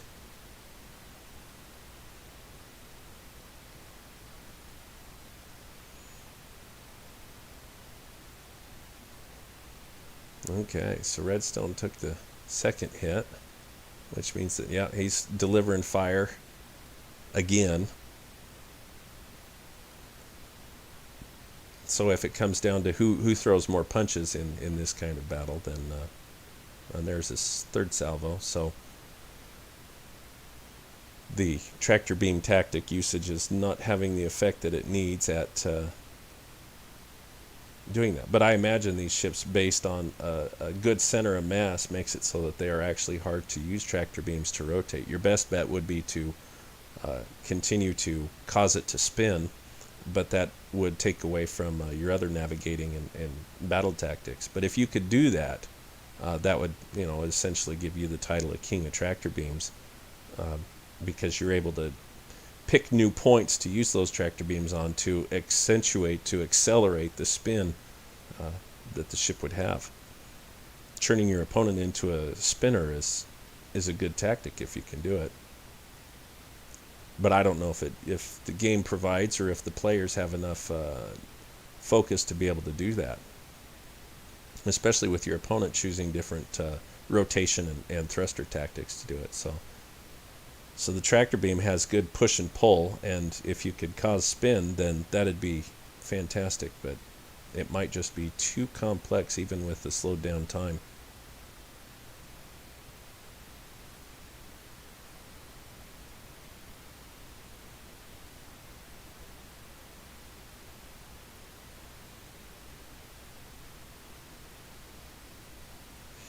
Now there's the broadside attack with the tractor beam, so if it could hold itself there, then oh, and there goes the damage. Yep, and Quiximo took it by a landslide. Was it just one lucky shot, or was it strategy to just present to that moment? He got me off balance and then prevented me from turning back using the tractor beam, so he had a clear shot at my port. Yeah. Exactly as I predicted. Did you take, let's see, so did you take the second fan or not? I fired second. You fired second. Oh. What I was referring to there only really applies, though, if they're both firing at each other pretty much at the same time. The second one, in that instance, is going to be facing forward when they get hit. Absolutely. This match, it was more, we took turns firing at each other and then not showing our flexibility. Yep, I think that the theory still holds sound. It was just that when you get to these more elite, more polished, for lack of a better word, expert players, then sometimes the upsets happen, and it's a surprise, but it's by no means a reflection of diminished capability or such. Whereas the theory kind of just holds true that if you're going to be a superior player, you have to know how to deliver that first volley and have the maneuverability to do so. And that can be a That's sad. broad indicator of how advantageous orbit. That point where I was orbiting and I wasn't getting any closer to you and you were just staring at me waiting for me to shoot. That did not do my stomach any good. Well, I'm glad to hear I did something right. Yeah, and see, and there you guys are analyzing yourselves afterwards, and I'm glad I did something right. You're predicting or trying to plan for 4 or 5 different scenarios and anticipate those, and selecting one of them is something of a commitment. And once you're committed, then you have to follow the outcome. And so, sometimes if you're aware that options have only limited success depending on the context, and you pick the wrong choice for your response or strategy, then it's over. You had the superior firepower or the superior maneuverability, but you just chose the wrong edge that you thought was going to give you the element, and you just didn't have it.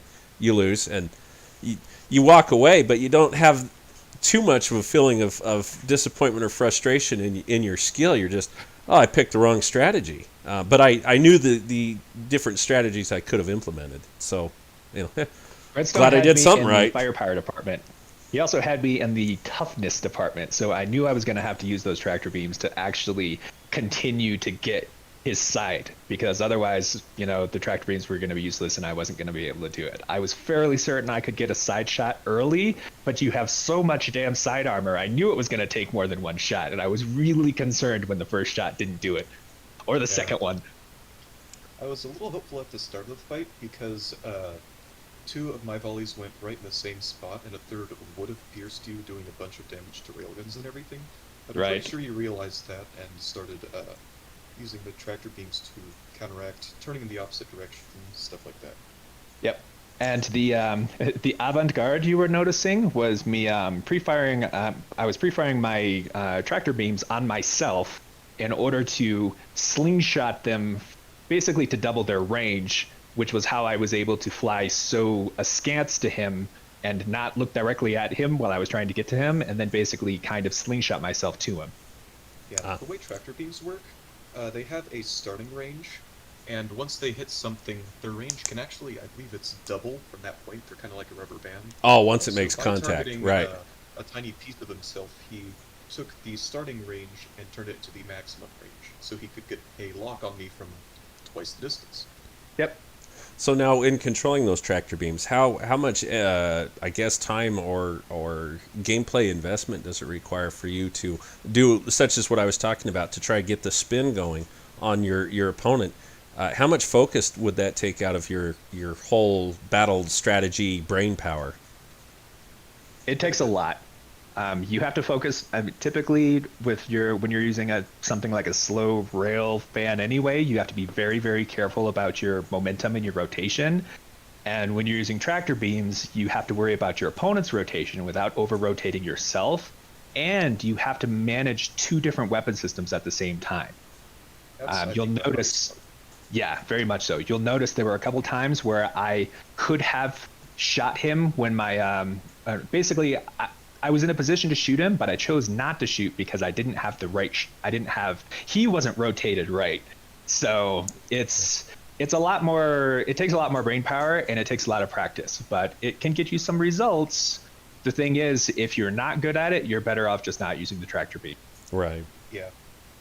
And the only way to get better at it is to practice. So if you're not good at it and you recognize it, then immerse yourself in it, just like Saris refuses to do with orbiters. Yeah. Redstone did a great job of what looked like over-rotating because he anticipated what I was going to do, which was the reason why I only had like a front left side shot instead of a rear left side shot, which is what I would have had on him if he hadn't done that. Right. And when I messed up that over-rotating and... Well, not over-rotating. When I messed up trying to counteract his tractor beams, I did over-rotate pretty hard, and that's what killed me. Yep. Yep, but you weren't anticipating a point-blank push like that again. Well, that And was I honestly kind of didn't expect it to work as well as it did. I actually tried to ram you for some reason, even though you had tractor beams. That was just a bad play. Yeah, that was probably unwise. Yeah, I should. It was still a really good fight, though. You know, good fight. That in our tractor beam fights, that one was pretty darn close. I'm just happy I did so well. I expected to lose within the first 30 seconds.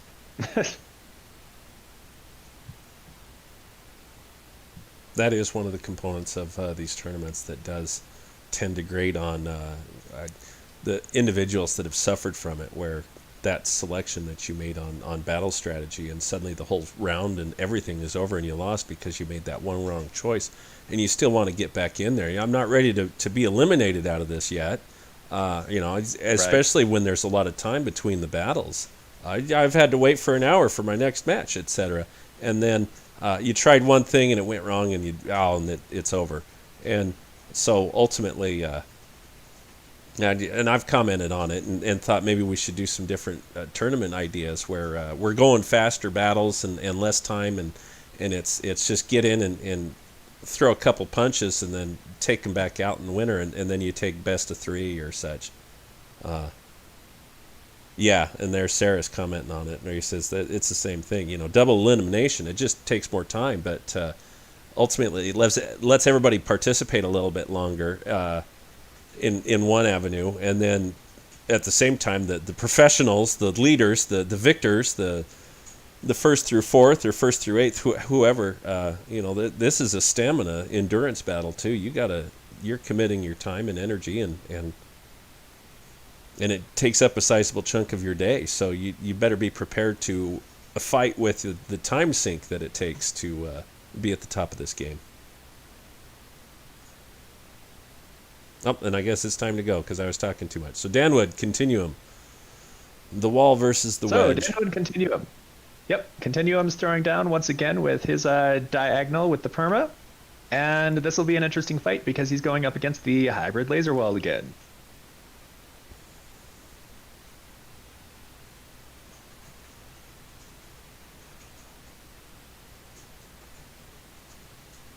Note the lack of crew floating away in that crew ejection.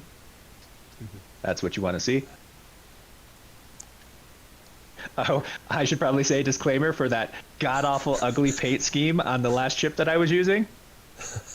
That was more or less just to throw off what I was actually using. That is selector camouflage and nothing else. Yeah, I will say it was kind of difficult to actually tell whether you had tractor beams or not. That's why. That's exactly why. That is what I was Right, talking yes. about. Yeah. Yep. Trying to throw I off didn't on wanna the say it till we silhouette used it. guess. That's, Yep. if it works and your ship is successful and you win, but, how many times are they going to look? Oh, it's a camouflage. I know exactly what's under the hood because he's been playing it so much. Yeah. If this game gets a super huge fan base, you're going to have people that like, I have a new ship and I haven't shown it to anyone. And I've had my research team working on it and running simulations on an off the internet mainframe in order to make sure that I've maintained superiority and secrecy, and then everybody shows them up at the first round, and then by the third round on day 3 or day 7, everybody's made modifications to all the surprise presentations. You could lose your life in trying to make these tournaments be the best opportunity to showcase all of your superior everything. You could get lost in So it this looks like game. Continuum is running for a ram and missed. Meanwhile, Danwood is playing Matador. Neither ship has taken any significant damage. Those ions will be devastating if they can stay on contact, but that will be a difficult prospect. So what's the counter to these ions that's very effective? Is there anything that can just withstand a supported burn coming from those? Do your shields have the ability to reflect them or et cetera? Or do they just steady damage over time and there is no counter other than armor? One of the good counters that people will often use is using shields and mobility to prevent the ion from staying on target on any given part for very long, because the shields will regenerate. Unfortunately, Continuum does have a ram, which means he's gonna... Well, nope. He was able to rotate off. The other thing that people will typically do to defeat ions is they will use a faster ship with something such as missiles, which means the missile orbiter can more or less just kite you and do similar things to what you saw me do in the fight with Kuroko. Right. Basically just deny you any target, outrange you, and circle strafe you until you die. Yeah, ion beams have amazing damage if you can get them kind of locked on a ship. But that also means you need a lot of thrust, and if you invest that much into your ion beams and your thrust, you don't have a lot of defense. And prisms, as you can kind of And see there it is. which redirect ion beams, are highly explosive, so not having any defense is a bad idea. Right. And the That offset focus is that damage was able to pierce through, take out one of those large reactors, which more or less caused a chain. And now it does not appear that Continuum has very much firepower left. he's He's got a little bit. Yep. Those shields definitely distributed those ions quite respectably so that they couldn't do the penetrate. So I guess that's it. If you want Yep. to know how to defend against ions, you need shields and then just get out of the way. Don't let it keep the beam on one targeted location for any longer That is an than excellent necessary. way to do it. In other words, present game, your guys. broadside. Continuum is, well, I'm sorry, Danwood is the winner, and Continuum will see you tomorrow. Good games, guys. Right. Next is the other semifinals match, Zikiri versus Quiximo. Get over here. Oh, we're already up? Oh, man, Speaking- that was quick. You guys, I don't know if anyone else knows this, but I came across like a new Mortal Kombat movie trailer. So I guess they're remaking it. Now, I was around for the original Mortal Kombat in the 1990s, and I think you should compare the trailers from what's happened from 20 years ago versus whatever this new remake retcon is. Just as cheesy it looks like, just as magical thinking as the first one did, but obviously computer graphics have evolved and come a long way. So if you want something, if you're into that kind of thing, that kind of cheesy violence, then it should be right up your alley. But wow. Right, This so- plug was not sponsored by Universal. Okay, that's actually really rare to see. Quiximo has not used his entire budget. It looks like he's, it looks like these are both missile orbiters. It's a little harder to tell on Quiximo's ship. Is he implementing his camouflage defense? I'd say he doesn't look to be, but Well, it looks almost as if he has barrels for railgun, but there aren't any rails behind it. Okay. So, Saris is highlighting the missile bays on the bottom of it. So, yeah, I guess the camouflage isn't too good, if that was something that he was doing.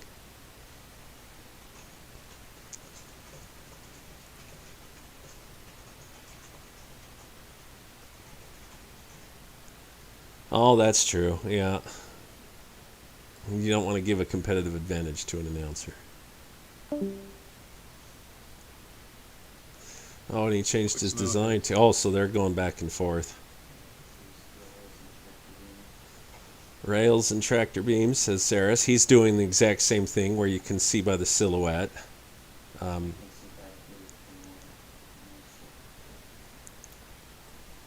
Quixmo definitely seems to want to just counterpick ZQE here. That's what he did to me, actually. I don't know if you noticed, but he and I switched ships like 10, 15 times before we settled on something we were both happy with. Same thing might be going on here. Looks like they are both ready now.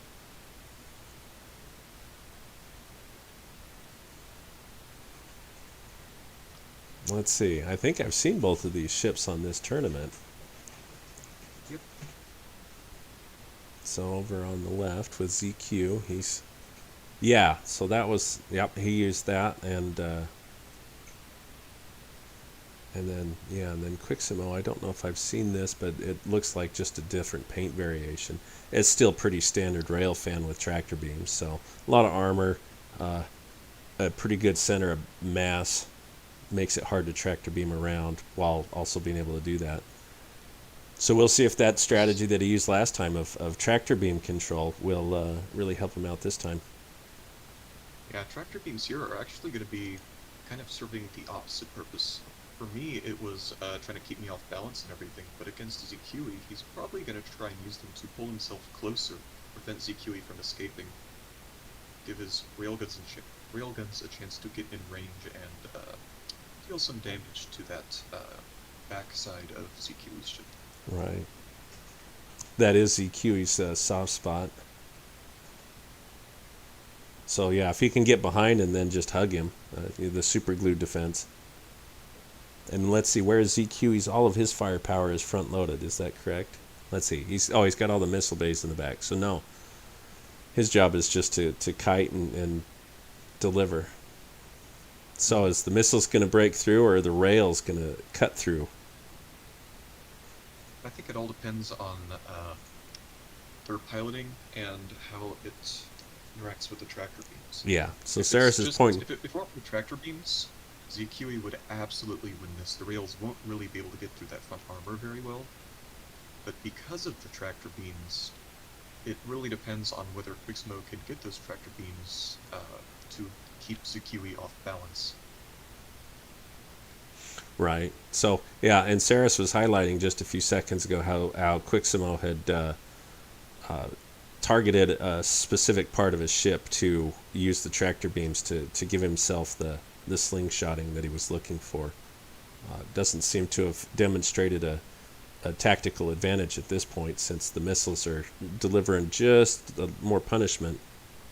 Oh, but this is what he really wants. This is what Quiximo wants here. Yeah, he wants that broadside approach that he has currently. Ooh. But that was very close to a knockout punch. That is quite the precision targeting. So, yeah, it shows that someone such as myself, who's only got passing awareness of just what the distance and the depth of the context in your strategy is, the fact that he was able to pinpoint that shot and gain success, I'm sure it was equal parts luck and equal parts planning. But if you're not planning to have your shot line up precisely so that as it goes by, it hits those thruster bays, that's one of those superior strategy and a little bit of luck. And there, as he was able to shoot the rear, he just took out quite a bit of ZQE's damage potential, as well as maneuverability potential. I think the most important part there is he cut off the space between the missiles and the reactors. That it's easy to underestimate how much supply lines matter in this game. Because it's going to take so much longer for the crew to get from the reactors to the missiles, that's going to really hurt how often those missiles can fire. Right. So in that case, having them close together makes sense in terms of efficiency, but if damage can get in, it will cripple your ship a lot faster. Kind of surprised Quixmo hasn't hit the reactors yet. He's hit almost everything except the reactors. Aiming tactics, buddy. You know, maybe go to the shooting range and practice a little bit. Aiming with railguns is different than pretty much every other weapon in the game. Absolutely. Because they're a fixed weapon, the common tactic, instead of just targeting a part and having your weapons shoot at it automatically, is you have to tell, oh, there it is. There, you got it. Yep. Yeah, and I've seen that, and I've observed Saris doing it, where you're churning your railguns on auto fire when you know you don't have the shot, and you're just hoping to hit anything. And then when it's time for the precision pinpoint, you set them to manual and then fire them on the target as soon as they're lined up. But very, very actions per minute heavy. You have to work a lot and pay attention to your aiming while you're also trying to maneuver and get away from their damage. And I'm back. Welcome back. Thank you, thank you. Unfortunately, you are in the finals now, so you're going to have to go right back away. Am I? Yep. Alright, so this is the final match Goodbye. of the winners bracket. Goodbye. Get out of here. And take a shower before you get back. You smell like sweat. Danwood and Quiximo. So Danwood was using the wall effectively here throughout, so we'll see if he does a repeat of that. Quiximo, I'm going to take a wild stab and guess that he'll probably go with his tractor beam rail, because that seems to be his consistent theme.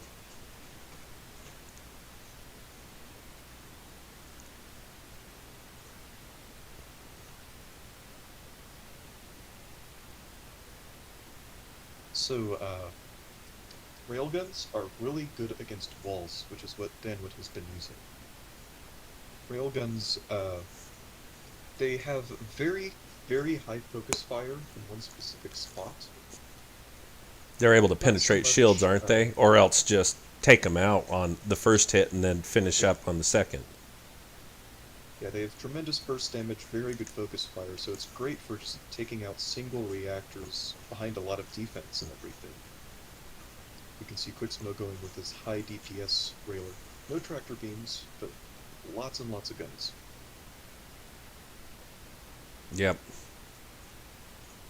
The downside to railguns, besides being really heavy and weird and everything, is they don't actually have very high damage per second.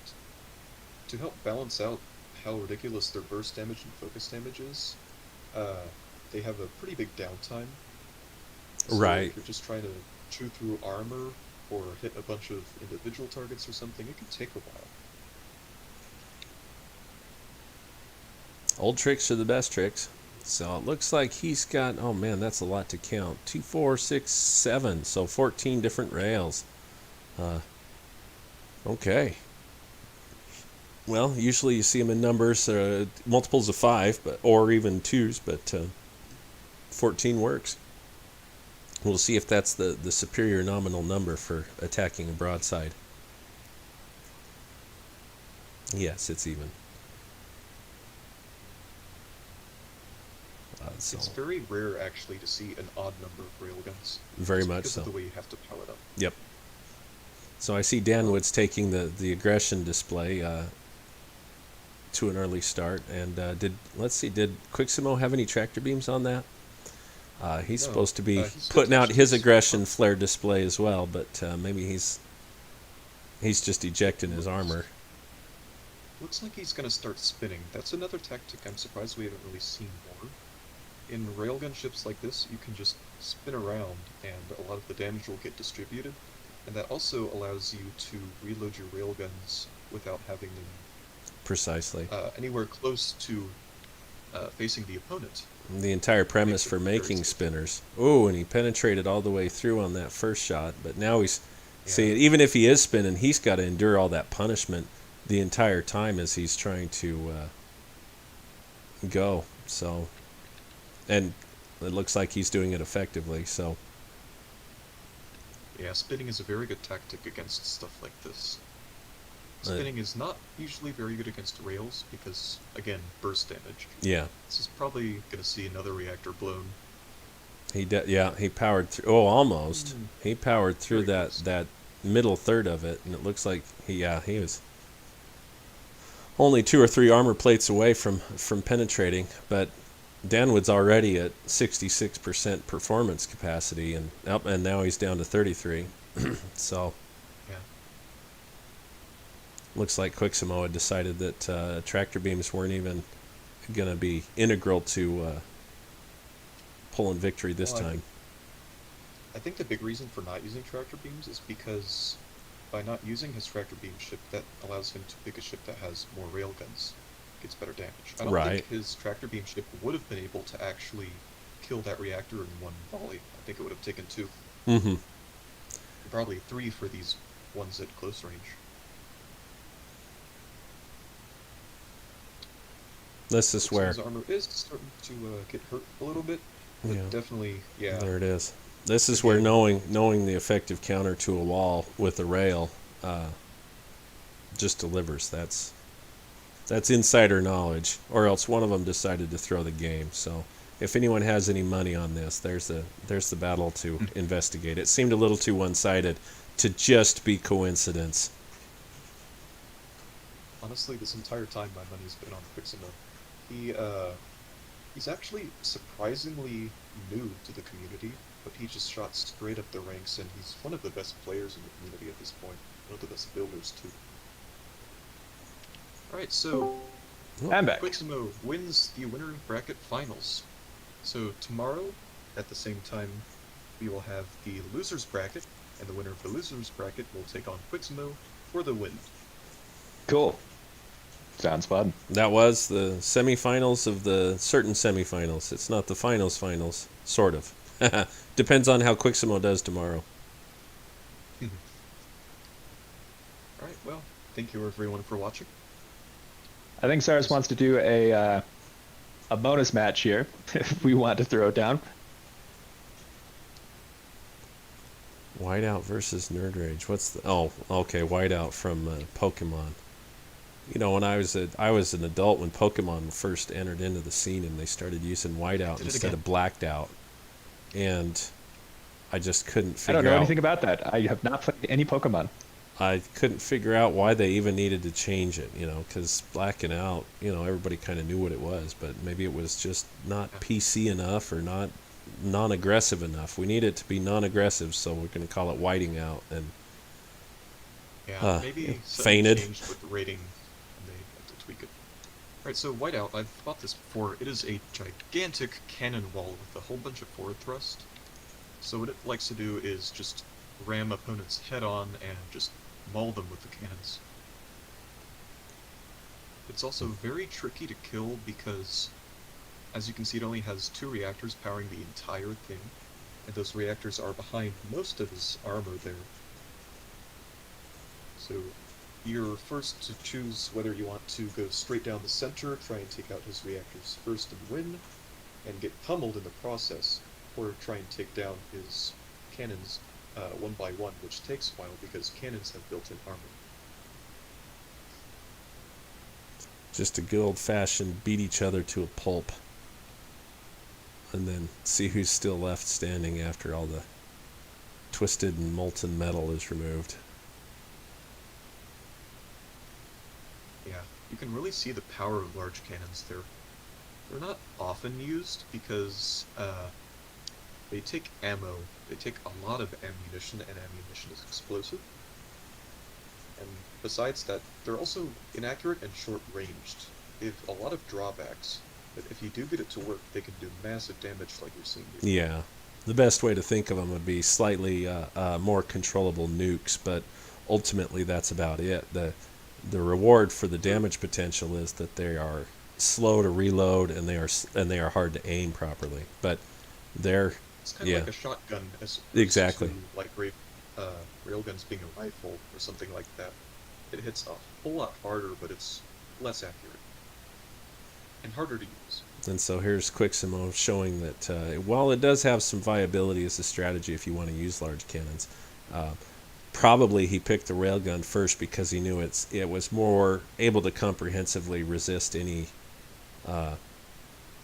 offensive. In a general health sense, it could resist more offensive tactics that Danwood could have brought. But here, Quiximo is just using cannons to show how they work as a broadside in battle with your conventional Danwood ship, which is very valuable and capable on its own. But each ship, sometimes you can pull out a specific counter to it, and that's why you need to keep building different ship designs and sample all the different battle strategies so you know what the counters are and what your capabilities can be. And maybe you want to be good at railguns, but for some reason your design works better on missile barges or such. Yeah, I got a little bit of a flip there. Exposed a little bit more of his engine rear side than he wanted to, which is probably why he's... Mistakes were made. Narrowly avoided some of those cannon shots. Actually, it looks like one of them barely nicked him. He's on fire now. Hold on. Okay. Yes, there are FE. Fire extinguishers, and I was about to get very upset. Yeah, that's what I was checking for him too. Oh, just for future reference, you can actually select a ship and hit Control Shift A, and it'll select every part, and you can just scroll down the list until you find what you're looking for. That's what I wanted. I like the visual inspection because it has more frantic energy involved. Do I have fire extinguishers? Did I install them? Can I find them? Nope. Oh, I'm screwed.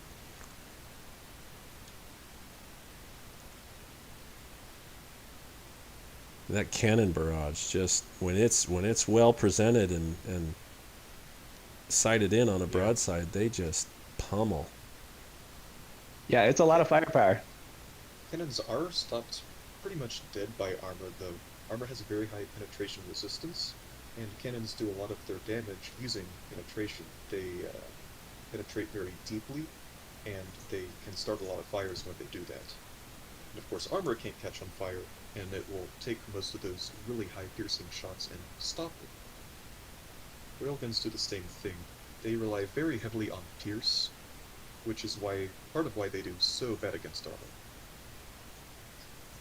Okay, so that was your grudge match. Have a lot of foils. When everything goes right, they're really fun, and that one in particular is a lot of fun to fly, but it does have a lot of counters. Laser walls can kite them.